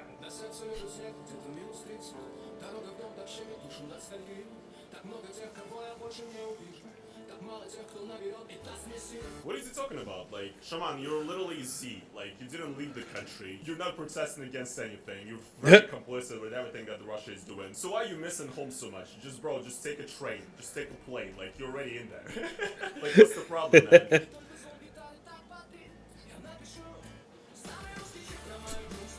About my sad soul? Okay. Oh my God, the lyrics are shit. First of all, like I already said, song sounds redundant as shit. It's actually unbelievable how generic this is. But also, guys, Z propaganda just has been spotted. So here Shaman says, I'll let my heart ache for the people that I'm not going to give up. Now, to a mere mortal, this might sound like, you know, just a regular line, but to an expert of Russian propaganda such as myself, this is actually directly related to Z symbolism and the special military operation, because when everything started, and I still didn't leave Russia yet, billboards around the city and screens, advertisements, we don't want to abandon our own. Hashtag своих не бросай, which means hashtag we don't give up our own. We don't That, give up yeah. our kind. And here Shaman says that my heart is gonna ache for the people that I'm not going to give up. Again, Shaman, just like, Shaman make one line in a song that does not reference, you know, Z goods, Russia goods, for at least one time. Challenge impossible. Like, he just gotta help himself, really. It's his thing. It's his brand, dude. So yeah, the music video is great as well, you know, he's literally just sitting on the staircase inside of a, you know, random Russian apartment. The grandma is looking at this grandma is just looking at her like, who the fuck is this bomb ass sitting on my porch? It's a garbage song. I hope this grandma called the police. This song is deserving of a noise complaint, for sure. There's also a delivery guy that's delivering food. So yeah, he keeps singing, the delivery guy comes down and he's so impressed by Shaman singing that he decides to take a picture or a video. The grandma actually called the cops? Wait, hold on. Good. Wait, I Good. actually didn't watch this music video before filming this to this point. So there's actually cops coming up the stairs now. So the grandma did call the police after all. I mean, how am I this good? As she should, dude. How am I this good? How could I predict that that's gonna happen? Just shows how Russian I am, really. Because, oh my god, this is amazing. Okay, so the cops are coming up the stairs, yeah. He's still singing. Z, by the way, guys, check that out. Very subtle shit. Knocking on the grandma's door, and actually I'm about to take her to prison because how dare she criticize and call the cops on the legend that is Shaman. That is what's happening, I think. Are they actually gonna take the grandma to prison? Recently there was a story in Russia where some guy basically wrote a report to the police, reporting Shaman for apparently, you know, extremism. Essentially stated in his police reports that Shaman's song Ya Ruski, I'm Russian, is like nationalistic or whatever in its ideology. And Shaman actually wrote a response letter to that, like an explanation letter to the police, in which he basically said that he's written the song because he's Russian. Yes, that's an actual quote. And apparently right now, the guy that reported Shaman is like Is in jail? Investigation or something, or is about to be fined for discrediting the armed forces of the Russian Federation. So it's not a joke. Like, if you actually try to come for Shaman, they will respond with legal legal action. So yeah, the cops are about to take the grandma to the gulag. That's what I'm saying. What is it? Oh, now there's a... Oh my god, she was making bread the entire time! Came and threatened her with gulag. She brought out a bunch of pirashki for shaman and fathers to enjoy. In the stew. This is gonna be me and shaman. This is what's gonna happen. Let's link up, bro. It's a great song, but before we go on to the next video, though, I just want to read a bunch of comments under this video and just show Oh my how god. insane of a cult his fan base is, unless these are all bots, of course. Good job, Yaroslav. I can tell right away that this all comes from the heart. You're a principled, kind, well-mannered, Principled, kind, well-mannered. young man. Major thanks to your parents, to your grandma and your grandpa, for raising such a great guy. And of course, I want to just What the say, you're fuck? beautiful. Please take care of yourself, Yaroslav. Don't pay any attention to the jealousy. You're a great guy. I hope to God that all of the youth of our great country were like you. I just don't think I will. I just don't think I will, to be honest. Good job, Yaroslav. Thank you for the message. We are all going to rise up. Russian soul. Sounds like a threat. Bro. Yep. I'm Polish, and I will never raise a hand to my brothers in Russia. Glory to Poland, glory to Russia. Z profile picture. Who the fuck is it, bro? Glory to our brothers. Fucking troll looking ass. Sold out to America and Ukraine. Thank you, bro. So yeah, you guys know what kind of, high IQ individuals we're dealing with here. But also, like, I just can't shake the feeling that when I read Shaman's comments, like, all the comments are just, they're insane. Like, literally every single person has to say how much they're crying because of the video. They have to say that Yaroslav is like their son now or some shit. They always tell Well, them we have adopted the Russian propagandist. Hell yeah. Let's go.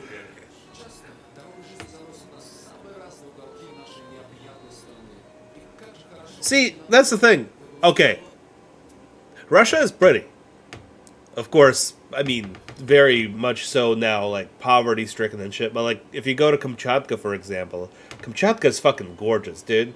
I've never been myself because as a poor Ruski, as a kid, we don't have much of a privilege to travel. Surprise, surprise. But, yeah, no.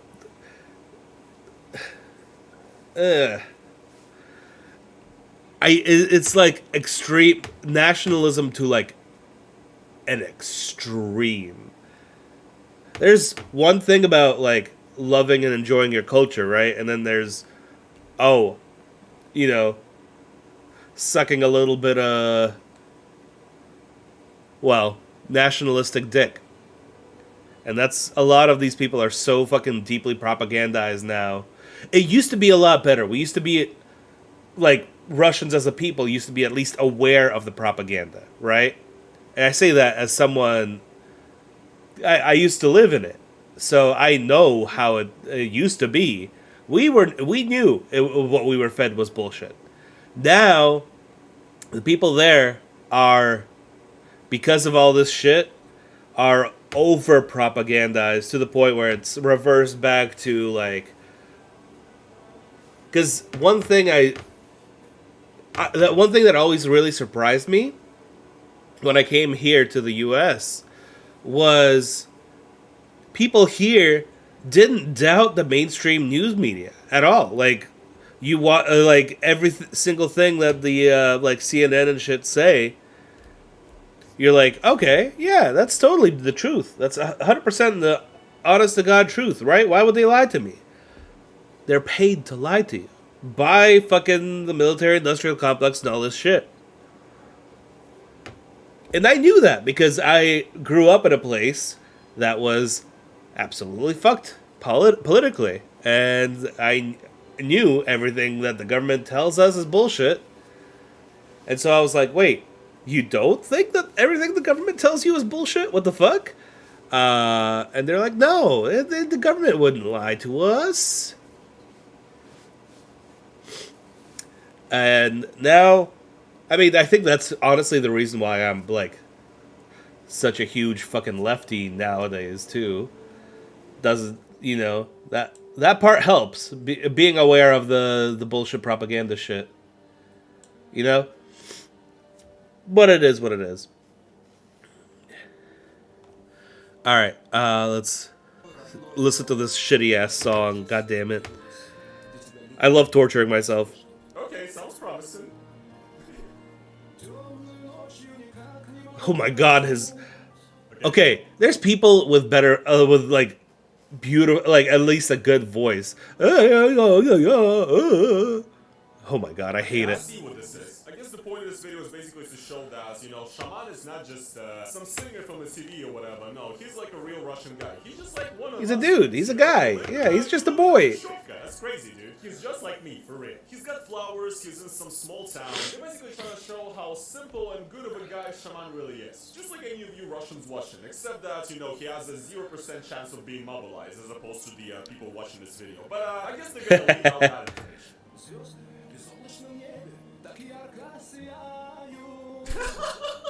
Wait, what? Okay, bruh. Alright. Let me go back. I blinked.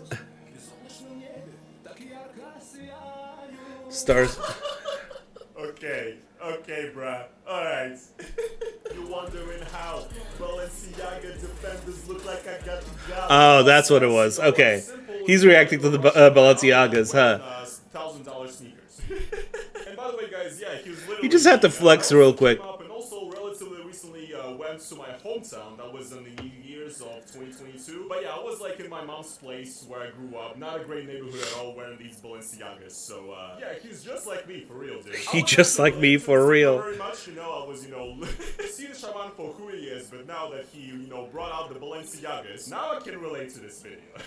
But on a serious note, though, I think it's pretty fucking hilarious, you know, that all these patriots of Russia are all dripped out in enemy Western European clothing all over, from fashion houses from France or whatever. And I actually Get the discount. Has a particular affinity for Balenciaga, actually. Like, he's been wearing the Balenciaga strike boots. So yeah, Shaman might seem like, you know, a regular guy, just like any of you simple-minded Russian folk that, you know, earn about $300 a month and are risking getting mobilized every single day. He's just like you guys, except that he's wearing sneakers that are worth $1,000. In my opinion, this just shows that, you know, being a Russian propaganda singer pays pretty well, yeah. Oh man, that food looks so fucking good though. Holy shit. Pirashki, like the same prop they used from the last video. Yeah, it might not even be a real pirashki. Oh, you got... This is like every Russian... Yeah, this is such a Russian fucking meal. You got caviar, you got the caviar on bread, on bread and butter. You got a chicken, you got the kolbasa, you got the pirashki. I think that's olivier up there. Meal of all time, you know. I actually kind of want to be there. Fish. They got vodka as well. Shit, you know. I think I'm being seduced over here. He's trying to get you. This is how he gets you.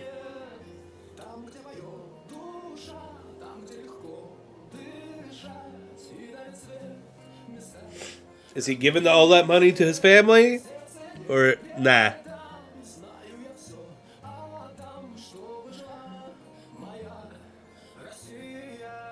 Look, I'm not gonna hate on the video, to be honest. You know, it's old, cute grandmas and shit. You know, like, I can't really hate on this. It's his family, you know, they have no relation to their son being a complete moron. I mean, I'm sure they're all xenophobes, but, you know, still, they look like nice people. Yeah, in this video, Shaman, instead of being, you know, an edgy, you know, singer, he's just a goofball, you know, an adorable goofball that loves his family and is down to eat some shproti with his parents and drink some vodka or whatever. Once again, guys, he's just like you. Please keep being Z and please keep your eyes closed to what is actually going on in the country. That's the main part. Nah, this is difficult to watch right now. I'm hungry as shit. I want to get done with this video as quick as possible, just to have some fucking food. Yeah, guys, look, Shaman has been an adorable goofball, guys.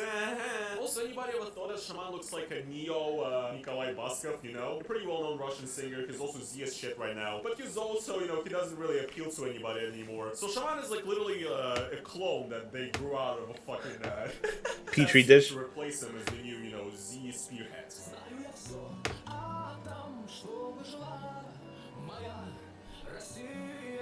I mean, honestly, really, there's nothing like to really criticize in the lyrics of this song. It's alright, you know, it sounds like a nice little, you know, kind song about, you know, loving your country or whatever and loving the place that you know, came from. But, you know, Shaman, I just don't think that selling your ass to Russian propaganda is the way to, whatever the fuck you said in the lyrics, you know, giving up everything so that Russia can still exist, you know? No, you're working against the interests of the Russian people. But yeah, before we round this off, True. Let's read a couple of comments. Yaroslav, you are the best. Sing for the country, for us, for our warriors. You are a breath of fresh air for everybody who loves their motherland. God save you. This boy is teaching us to love our country the way it is. With Khrushchevkas, with Vesinya Rasputis, I don't know how to translate that. Basically, duck shit in the rows during spring. Grandmas, grandpas, dinners, women do everything in one plate, etc. May God give him health. Most importantly, mental health. I mean, Mental that's health. He needs a lot of it. whatever, Shit. Let's leave it at that, to be honest. Shaman definitely needs some mental health. This song sounds like a prayer to the skies. Great job, dudes. He understands that alone you cannot survive. We gotta have faith. Dude, this is fucking crazy, man. What is going on with Shaman's fan base, dudes? I'm sitting here and the tears are just Oh, Jesus. I love my motherland so much. Live my Russia. Goddamn. Dude, the people that are commenting in this video are literally like 70-year-old grandmas who barely know how to use the internet. And I guess all of them literally just think that Shaman is like their son. This entire music video of, him pretending to be just like one of us, a regular guy. It's working because the people that are watching this are all boomers. But also, yeah, Oh, yeah. Shaman is definitely trying to create an image for himself, and it actually works, and it's almost manipulative towards, the feelings of these just old people that are fans of us, because nobody under the age of 75 listens to Shaman seriously, okay? I'm telling you that right now. True. I don't know what to Yep. say, to be honest. I just have the utmost I mean, I didn't even know about this man. Once again, I hope those paychecks are doing you well. I just kind of find it funny. You literally profit off of and you complete fucking cunts. Sorry guys, had a little bit of a loss of temper there. Anyways guys, yeah, I can say that I can't really take any more of Shaman anymore. My daily Shaman intake has been, Capped out. I'm on the verge of losing my mind, so I think we gotta end this video right I now. feel that. Hope you guys enjoyed watching this video. If you guys did, then please make sure to slap a like on it. As well, guys, if you want to support this channel additionally, you can go over to the link down in the description. The first thing you see in the description, you can become a YouTube member. It helps me out a lot. Also, you can do a super thanks underneath this video. And yeah, guys, I guess that is going to be pretty much it for this video, though, and I will see you guys. All right.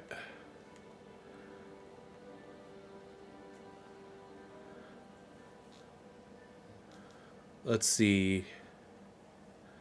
Oh, yeah. That's. Oh, yeah. We saw this clip. Hold up. What the fuck? Why are you showing me this clip again? Okay. Let's see.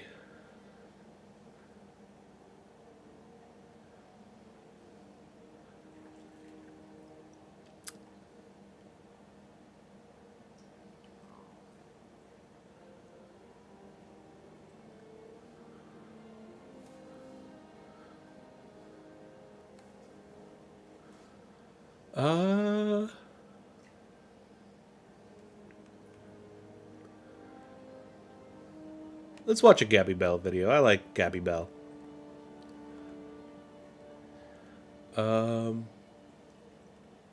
Let's see the dystopia Watching a movie is so complicated these DVD days. releases. You either have to actually put on pants, go drive to a theater and pay $10 for a small popcorn to watch Minions Rise of Gru with pesky teenagers causing a ruckus, or you have to spend 20 minutes researching what streaming service the movie you want to watch is on, only for True. Netflix to be like, "Yep, we got it," and then you And click then- the link and it's no longer there. "Ha, you dumbass! Did you actually think we f***ing had that movie? You stupid bitch."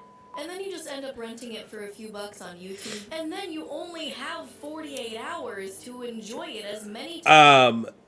There's this thing called pulling a One Piece. Let's just put it that way. You can. Streaming services and putting on Just pants saying. is complicated, stressful, difficult, and time-consuming. Not to mention, it's not guaranteed that the movie you want to watch is going to be on that streaming service forever. Buy a DVD today. True. Chances are, if you own DVDs at home, they're probably from over 10 years ago, or hand-me-downs from your older siblings and parents. And that might not be surprising to you, because 2005 was the biggest year for DVDs, and the same year that The Pacifier, starring Vin Diesel, came out. That was a good movie, dude. I think not. Plus, since 2008, DVD sales have declined more than 86%. And part of that is because of the big boom in subscription streaming services like Netflix. That's why, and yeah. Hulu. Those only started to balloon in sales in 2011. What really kicked off the the demise of DVDs and Blu-ray sales was the 2008 recession. People were having a hard time with finances, of course, yep. and I was sitting in my room playing MapleStory, wondering if my mom will let me have mac and cheese for lunch again. But as people had less disposable income, they naturally spent less on leisure items, like their third copy of Shrek 2 on DVD. Plus, back then, around 2008, DVDs and Blu-rays of your favorite movie were about $20 USD, which is about $30 USD in today money. Wow, that's Why more. do that when I can get it for much cheaper on a streaming service? Or rent it from Redbox, especially in economic downturn. And I'm an expert on economies. Well, because DVDs are awesome, and I think we should bring them back. You might have noticed part of my beautiful background consists of this shelf Of DVDs? of DVDs. And it's time to let these babies shine. Buying a DVD isn't just so you can have a physical copy of Borat to enjoy on a regular basis. I think we've all forgotten as a society how fun and magical it is to... He's doing some bullshit in Europe.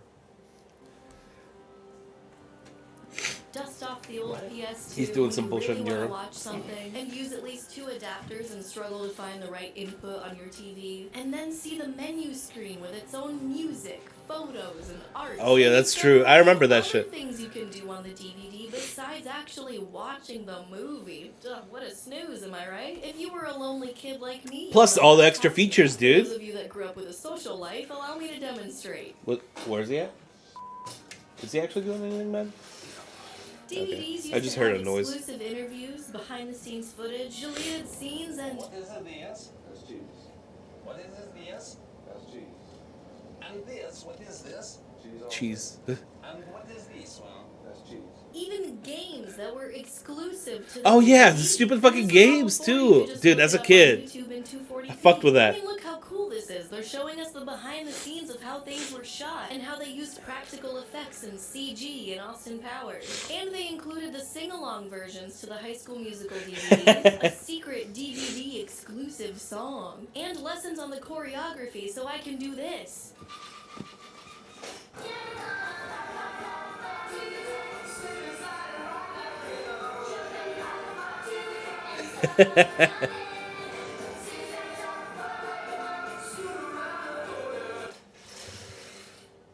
Yes, I learned that just for this bit, and not to mention how creative the menu is. But out of all the DVDs that I own, my all-time favorite, a surprise to no one, is Shrek 2. Of course. As soon as you pop this baby into your USB DVD drive that you bought just for this video, it's just ha-has out of the Oh, yeah, I remember this exclusive one. dialogue between all of the main characters, as each of them represents a different part of the menu. Shrek 2? What kind of title is that? What about Shrek 2, Day of the Donkey? Oh, Shrek 2, The Donkey's Revenge.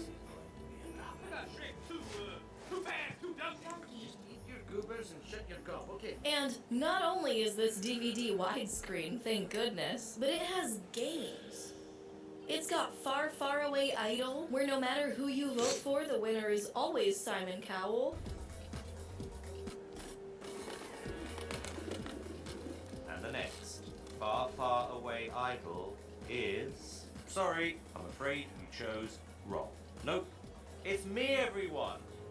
There's a jukebox of the soundtrack, but whenever you choose a song, it just skips to the part of the movie that has that song playing. There's an interactive map of Far, Far Away, and every time you click on a location, it just plays the clip of the scene that took place there. There's Shrek 2 Trivia, where every time you answer a question correctly and you move closer to the castle, the game glitches, and it takes a really long time for the next question to load. This one was really difficult to get through, but I really wanted to finish it so I could rescue Fiona at the end from Prince Charming, like it advertised, but it just played 7 seconds of handsome Shrek riding in to save Fiona at the end of the movie, once again reusing a movie clip that was already there. And then it glitched out and just imposed an image of Shrek and Fiona just...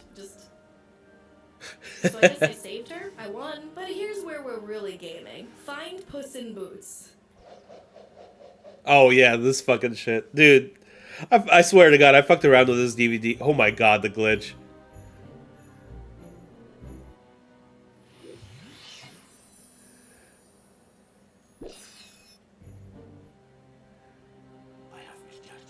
Nice. There's even the Far, Far throwaway times in the DVD, with hot headlines like Donkey having marriage problems, and Naughty ice cream vendor, and Catnip dealer. And you know what you get when you see Shrek 2 on Hulu? None of that. You just get the plain old, incredible, awesome, perfect movie without behind-the-scenes moments like this. For you, baby, I could be. And meeting the cast in their element, and each menu screen has its own animation and screen that you don't get to see anywhere else. Well, we might as well give them what they want, eh? There's just something special about physical DVDs and how creative they got with them. And I know all these behind-the-scene things from the DVDs can now be found on YouTube, but I just wanted to take the time to appreciate DVDs for what they were, because this was an era that DVDs were overtaking VHS tapes. And since VHS tapes were the analog way to watch home Blu-ray videos is still around, they I didn't really guess. have the capability to have menus, subtitle and audio options, That's true, behind-the-scenes yeah. things, and special features. DVDs were able to hold much more value for what they were. They were less bulky than a VHS, and you didn't have to rewind them after use. Sadly, my family got rid of VHS tapes and just started to rely on the $5 bootleg versions of movies that my grandma would buy from Chinatown and give to us whenever we visited. And legally purchased DVDs, of course. Having a physical DVD just feels so good.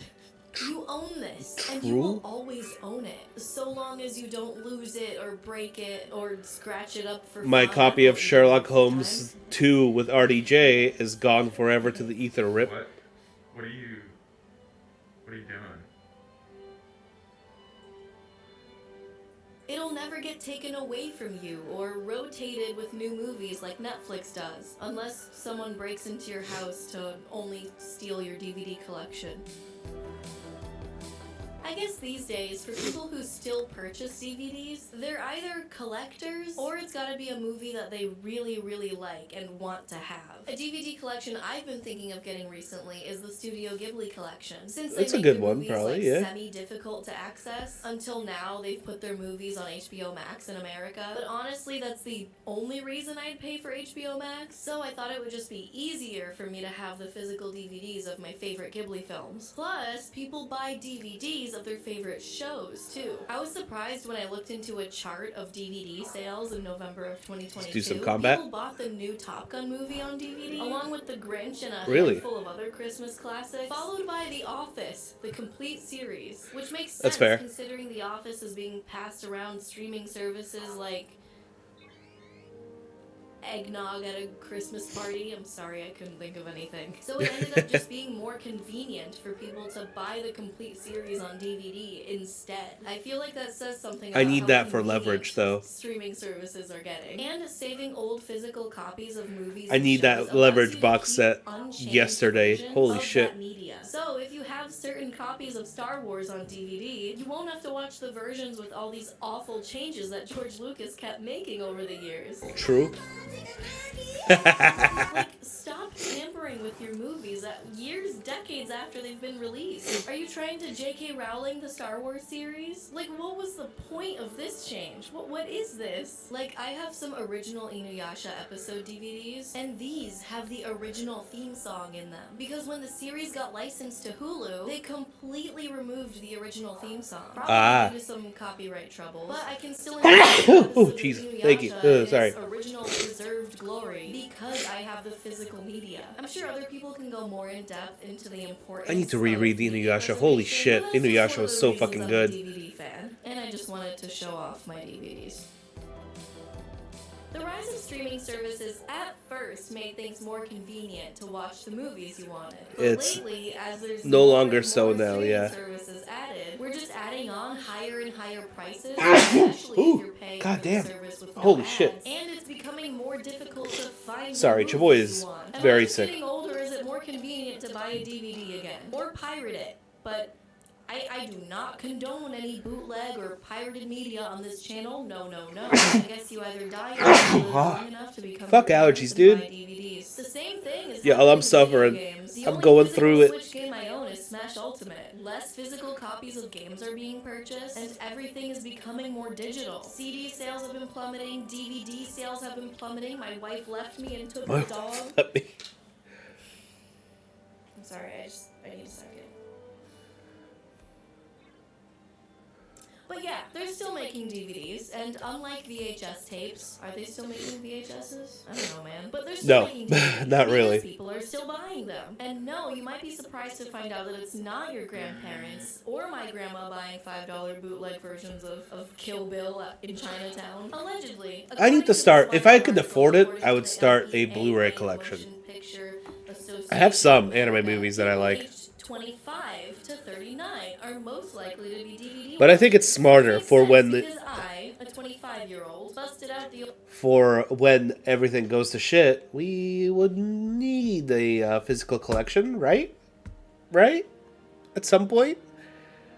old PS2 to watch Just saying. Borat literally last night. And according to the article, these DVD watchers are most often collectors, locked into building their collection. Plus, there are people that live in the middle of on a farm in Kentucky or something with bad internet, and buying DVDs is the most stable and lossless way to watch movies. True. Because, slightly off topic here, but I hate how everything is internet reliant now. It makes Yeah. no sense. Like, to use a locally installed software like Premiere Pro, it needs to be connected to the internet so it can check if I have a subscription in order to use the service. But when I need to use it offline, there's no option to do so. So I can never get anything done on plane rides, even though Premiere Pro doesn't need internet to be used. Plus, I literally open Premiere Pro like 5 days a week. So it's usually within 24 hours since I last opened Premiere Pro when I want to use it offline. Okay, anyway, maybe there'll be a renaissance of DVDs coming back into popularity, like vinyls. Soon, you'll go over your Hinge Date's apartment, and instead of him showing off his Mac DeMarco vinyl, he'll pop in a DVD of whatever Zooey Deschanel movie he's proud of owning. It's a possibility. And like some guy in the article said, on a long enough timeline, everything becomes interesting again. Follow me on Instagram.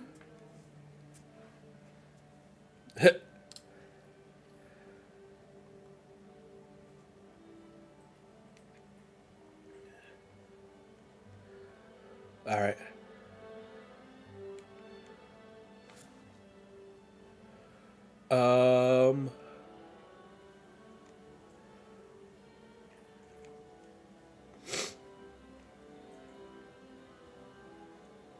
Welcome to Ancient Aliens. I wanna the see show that this. explores the possibility of extraterrestrial Oh, shit, my phone visitation died. in human history with a combination of expert interviews, How can angels have sons? dramatic reenactments, and fascinating historical evidence. God damn, I miss Ancient Aliens. It's so fucking goofy. We delve into the mysteries of the past to uncover the truth about ancient aliens.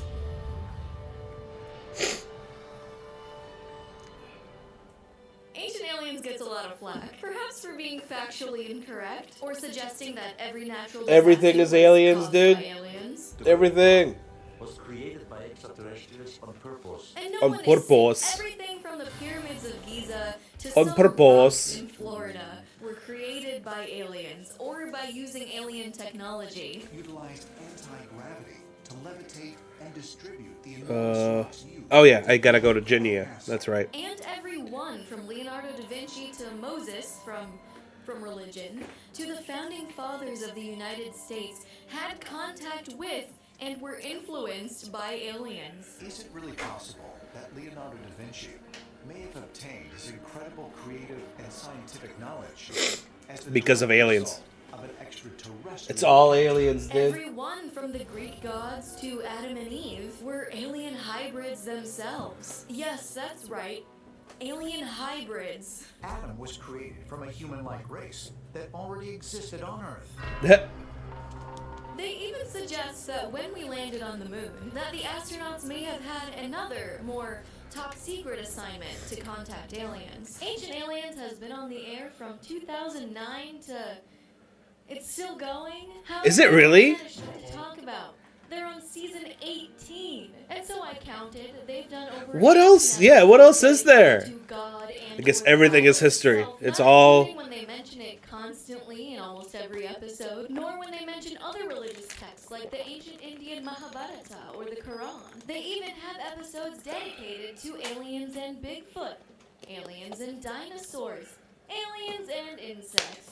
Why Damn. not? You can tell that they started running out of ideas too, because by season 16 they had William Shatner on an episode for some reason. And Just then by the season William 17, They Shatner. were just doing top 10 lists. Here's on History Channel under the genres of documentary and science fiction. And starring Science my favorite fact. TV hosts, Giorgio Tsoukalos. Made I love famous this by dude. This meme.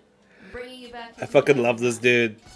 And he's described on the History Channel cast website as a hybrid between Carl Sagan and Indiana Jones. And he ended up getting his own TV show on the network. Can you guess what he does in that show? And to see if there are any real connections between extraterrestrials and the founding of America. So that one's just called In Search of Aliens, but I actually lied. He has 3 more shows. He's got Ancient Aliens, The Ultimate Evidence, Ancient Aliens, Declassified, Ancient Aliens, Giorgio Tells All. Giorgio Tells All. Then Tom DeLonge writing an entire song called Aliens Exist in 1999. So you might be thinking, probably not, what are this guy's qualifications? Is he a scientist, perhaps? An astronomer? Archaeologist? He graduated in sports medicine, but his love for Wait, really? the truth That's about what he does? always puts a big smile on my face because he is Bruh, so I wish I could do that. so And then become like... The person doesn't have any powers at all. Ancient Aliens also stars author David Childress, whose IMDb page describes him as the real-life Indiana Jones. Wait a minute. I thought Giorgio was the real-life Indiana Jones.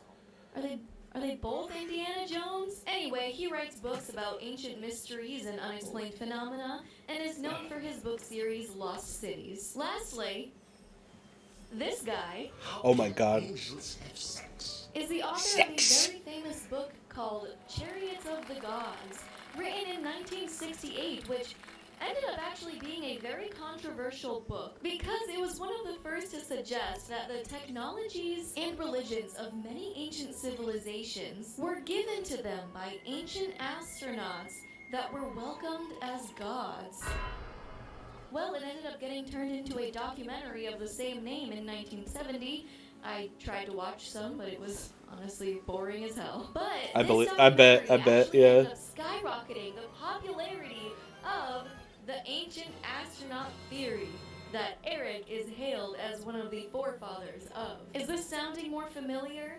This guy was the blueprint for Ancient Aliens, the show, and is one of the hosts. Sex. Oh, and Sex. I also don't know what you have to do to get your criminal charges highlighted on your Google info panel, but Embezzlement, fraud, and forgery. I watch the show because it is wildly entertaining. What the fuck? Like, I have to preface this for someone out there by saying I don't believe everything that they say on this show, and I just find it very fun to watch. Sometimes they say something just so completely out of pocket that you have to pause doing your laundry just to go, whoa. So, you could define Ancient Aliens as a conspiracy theory, defined as an explanation for an event or situation that invokes a conspiracy. You can't use the word in the definition. Come on. By sinister and powerful groups, aliens, often political in motivation, maybe, when other explanations are more probable. And that's the thing. For a lot of the situations that they default the causation to be aliens, there is no other probable explanation. Well, depending on who you ask. They remain to be ancient mysteries, like how the pyramids were built, the purpose of the Nazca lines, or the famous Mayan pyramids, or even how Jesus floated away on the Hey man, he was abducted. burial. Happy Easter, y'all. This was him getting abducted Yep. into a spaceship. So for this lovely season, you can enjoy this video any time of the year, though. I want to talk about some Bible stories What? that we all know and love. Starting with the Jesus reason getting for the abducted? season, the birth of Jesus Christ himself, according to ancient aliens. Who were they? Why did they come? What did they leave behind? Damn, they came. Where did they go? Will they return? I forgot how long this fucking intro is. Ancient aliens. It honestly just needed the first two. That's it. That's all it needed.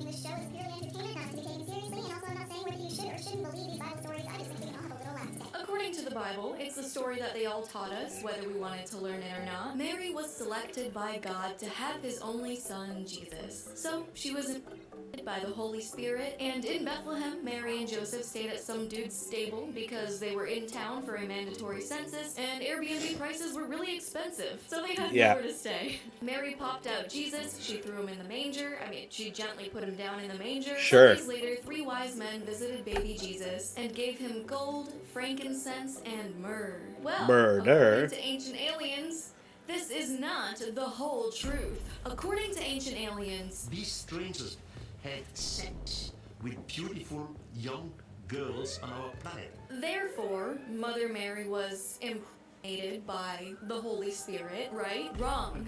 The Holy Spirit, the Immaculate Conception. Welcome to an YouTube. alien impregnated Mother Mary. And they believe that these extraterrestrials are some kind of gods. And so she gave birth to the half-alien, half-human hybrid known as Jesus. And Jeebus. this is further supported by Baby this Jeebus. painting that has a spaceship in the background pointing a beam of light at Mary. But it's also very possible that he might have been an extraterrestrial. Who, since he was very wise, was sent here to teach us things and good values. So that's your new version of Christmas. You might have to adjust your nativity scenes at your local church to align with this story, but there you have it. Jesus' dad was an alien. This does imply that God was an alien. Jesus is half alien himself, of course. But weirdly enough, this isn't the first or only time that someone was mysteriously born in ancient biblical times. Which brings us to the next story I wanted to talk about. Oh no, Noah's Ark. According to some deleted scenes of the Bible, also known as the Genesis Apocrypha, also known as the Dead Sea Scrolls, Noah was born of immaculate conception as well. Suddenly, his mom Betanosh was pregnant, and she was like, Lamech, I swear I didn't have sex with anyone, it just happened. And Lamech went to his dad Methuselah, and he was like, I don't know. And then Methuselah went to his dad Enoch, who was in heaven. I guess he just showed up as like a force ghost. Amen. Yeah, exactly. Episode 6. And Enoch was like, guys, you're fine.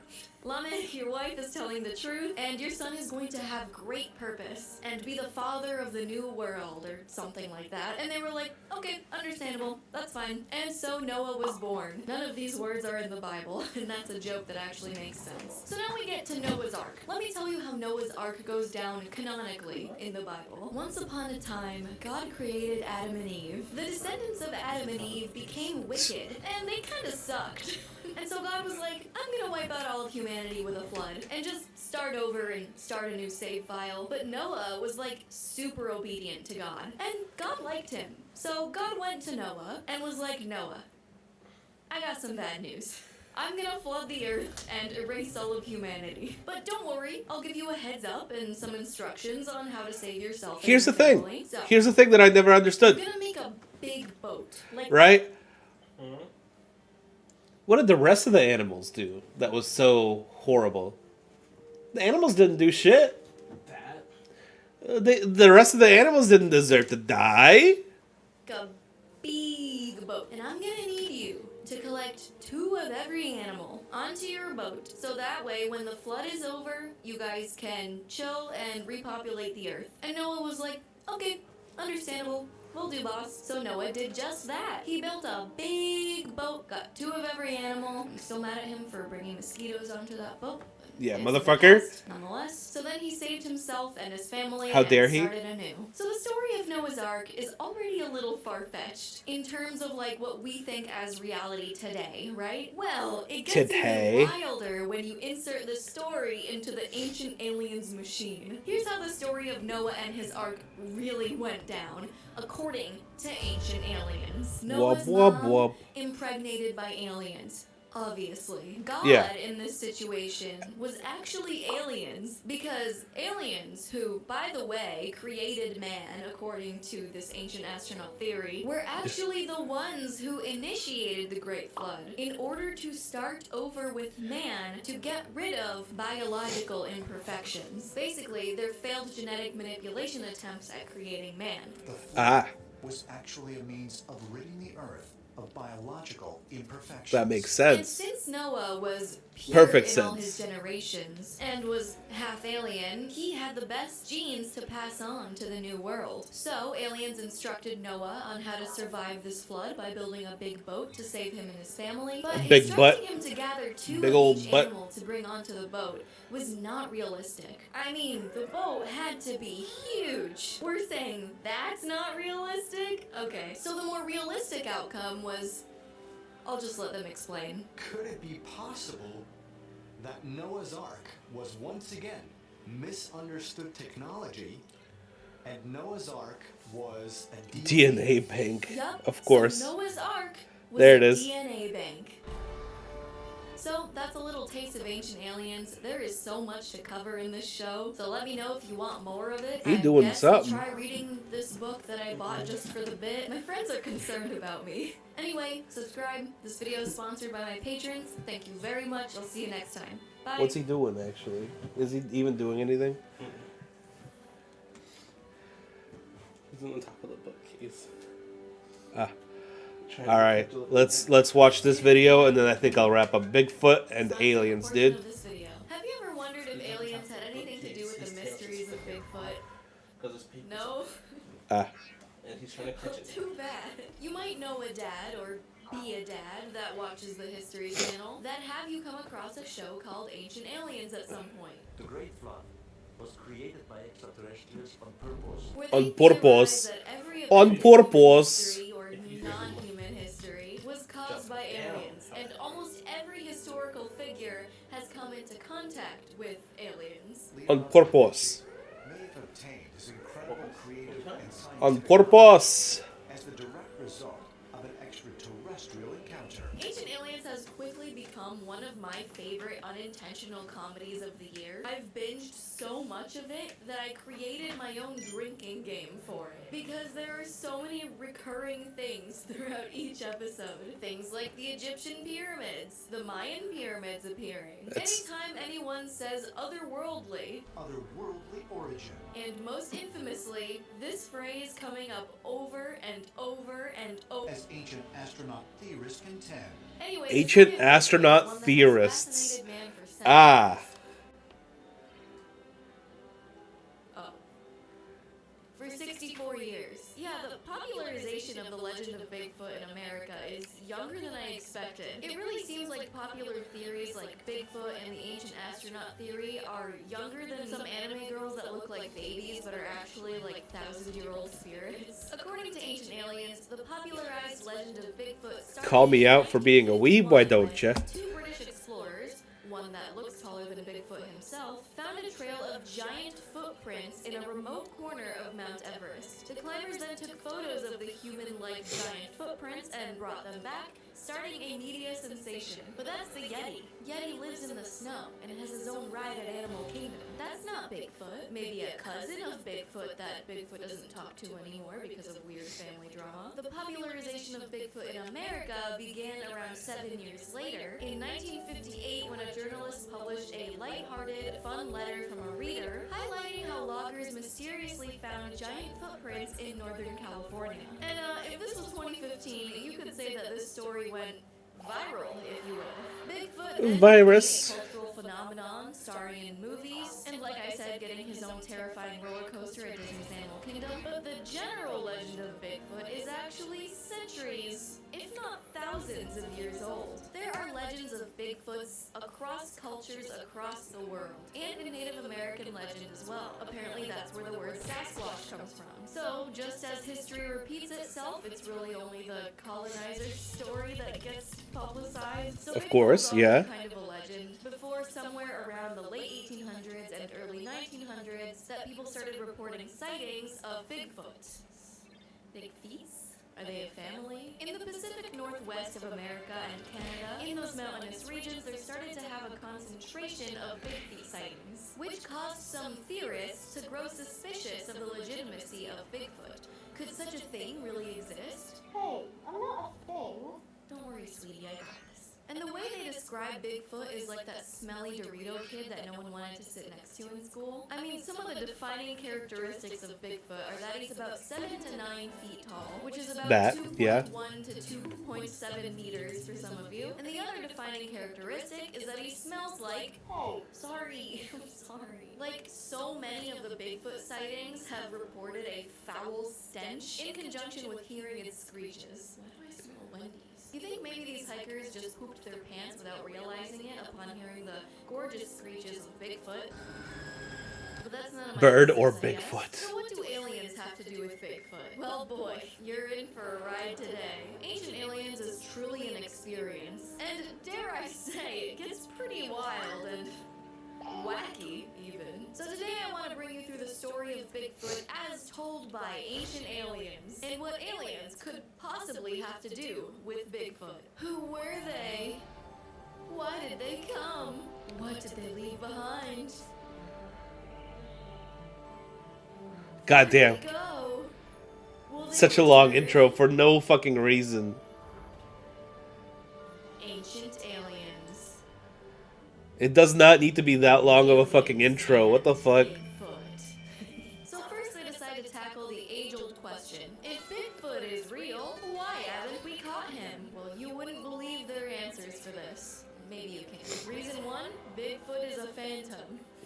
He a ghost. Could be some sort of supernatural creature like a phantom. Bigfoot's in danger. even Bigfoot's though a he has ghost. captured several endangered That makes animals sense. for preservation and whatnot. He's been a ghost this whole time, dude. He's an alien, and somehow that would make him hard to catch. Bigfoot has been seen coming out of some UFO flying saucer craft. Which angle do you think this episode is gonna take? Just Aliens, come on, always. you Come know on. the answer. Somehow Bigfoot himself isn't some kind of extraterrestrial. Some kind of extraterrestrial. Bigfoot getting airdropped onto Earth by alien spacecraft. We get this awesome CGI recreation of Bigfoot with some video game stats. The most common description is of a dark brown fur. Their names vary from the location, but you have, of course, in America, Bigfoot, otherwise known as Sasquatch. They made him look like This a is Wookiee. Squatch. And all I'm saying is that if Urururu. Sci-Fi decides to add more characters to Smash again, Bigfoot would be my main. And actually, now that I look closer, Bigfoot's skin looks really dry. If only they could use a sponsor of this portion of the Oh my video. god. Neutrogena Hydro Boost Gel Cleanser. Thank you, Neutrogena. That's better. True story, always there is a thin Bigfoot. Night during this portion of the video, and now back to my regular content. Now you can't have an episode of Ancient Aliens without mentioning some sort of ancient religious text. In the Old Testament, Here we go. we can read stories where the gods saw the earth women and thought they were extremely beautiful, and so they made babies with them. And upon giving birth, according to the texts, they created According to the texts. The sacred texts. They were misinterpreted flesh and blood, extraterrestrials. Okay, so I had to rewatch this part. This goes on for longer, like 4 different times, because I'm still trying to understand how they reached this insane conclusion that giants in ancient lore, legend, and mythology were actually aliens. Like, we just went from point A to point B. What was that quote from Far Cry 5? Point B, point A, but probably not that order. Anyway, so first of all, In the Book of Enoch, we have a category called the Nephilim, or the Watchers, people who set to come down from heaven to earth and basically live ever after amongst us. Now, the Bible gives some very little discussion as to really what they look like, except the fact that they were giants. the Book of Enoch was removed from the Bible. It's an apocalyptic pseudepigrapha. It's an apocalyptic Pseudepigrapha. meaning that Enoch didn't really write the Book of Enoch himself. So some say that it was never included in the Bible, and others say that it was removed later on. Regardless, it's not canon. One source even claims that one section covering astronomy was written in the 2nd century AD.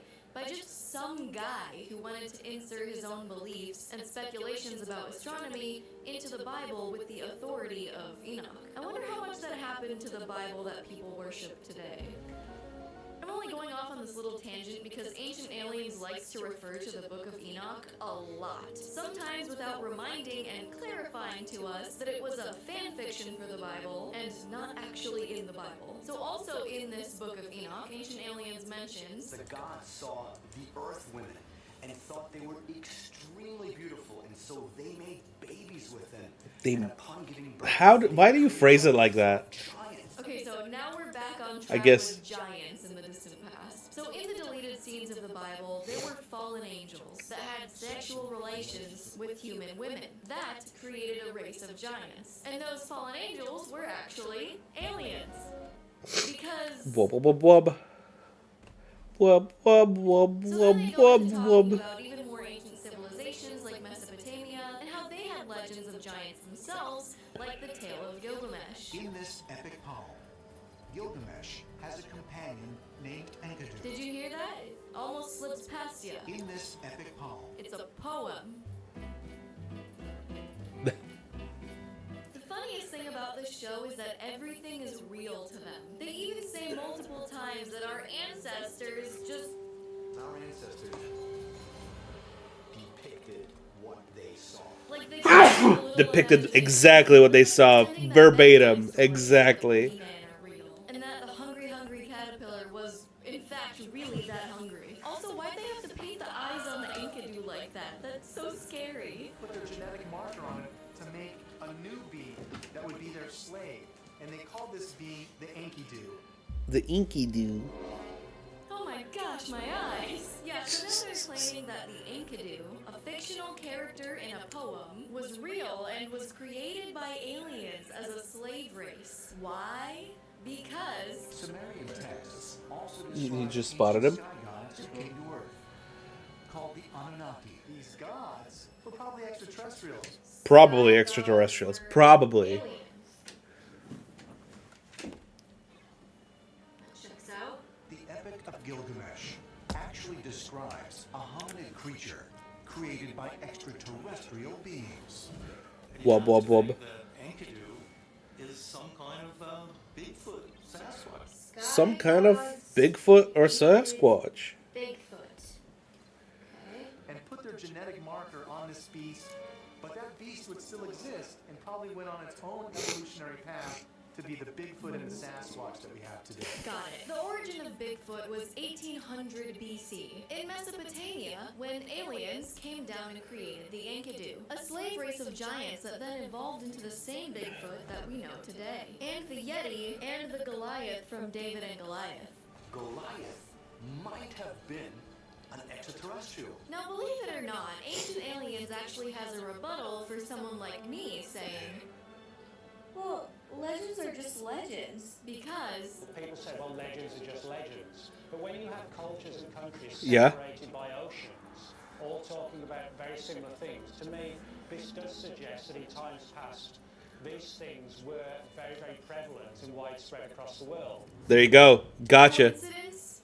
I think not. So now Cowboy Hat Man is suggesting that since Bigfoot is able to skirt around civilization and be so elusive to humans and never getting captured, that Bigfoot must have some extra abilities to do so. Able to skirt around civilization. Perhaps they do have some sort of extra abilities that allow them to do this. And if so, where did those abilities come from?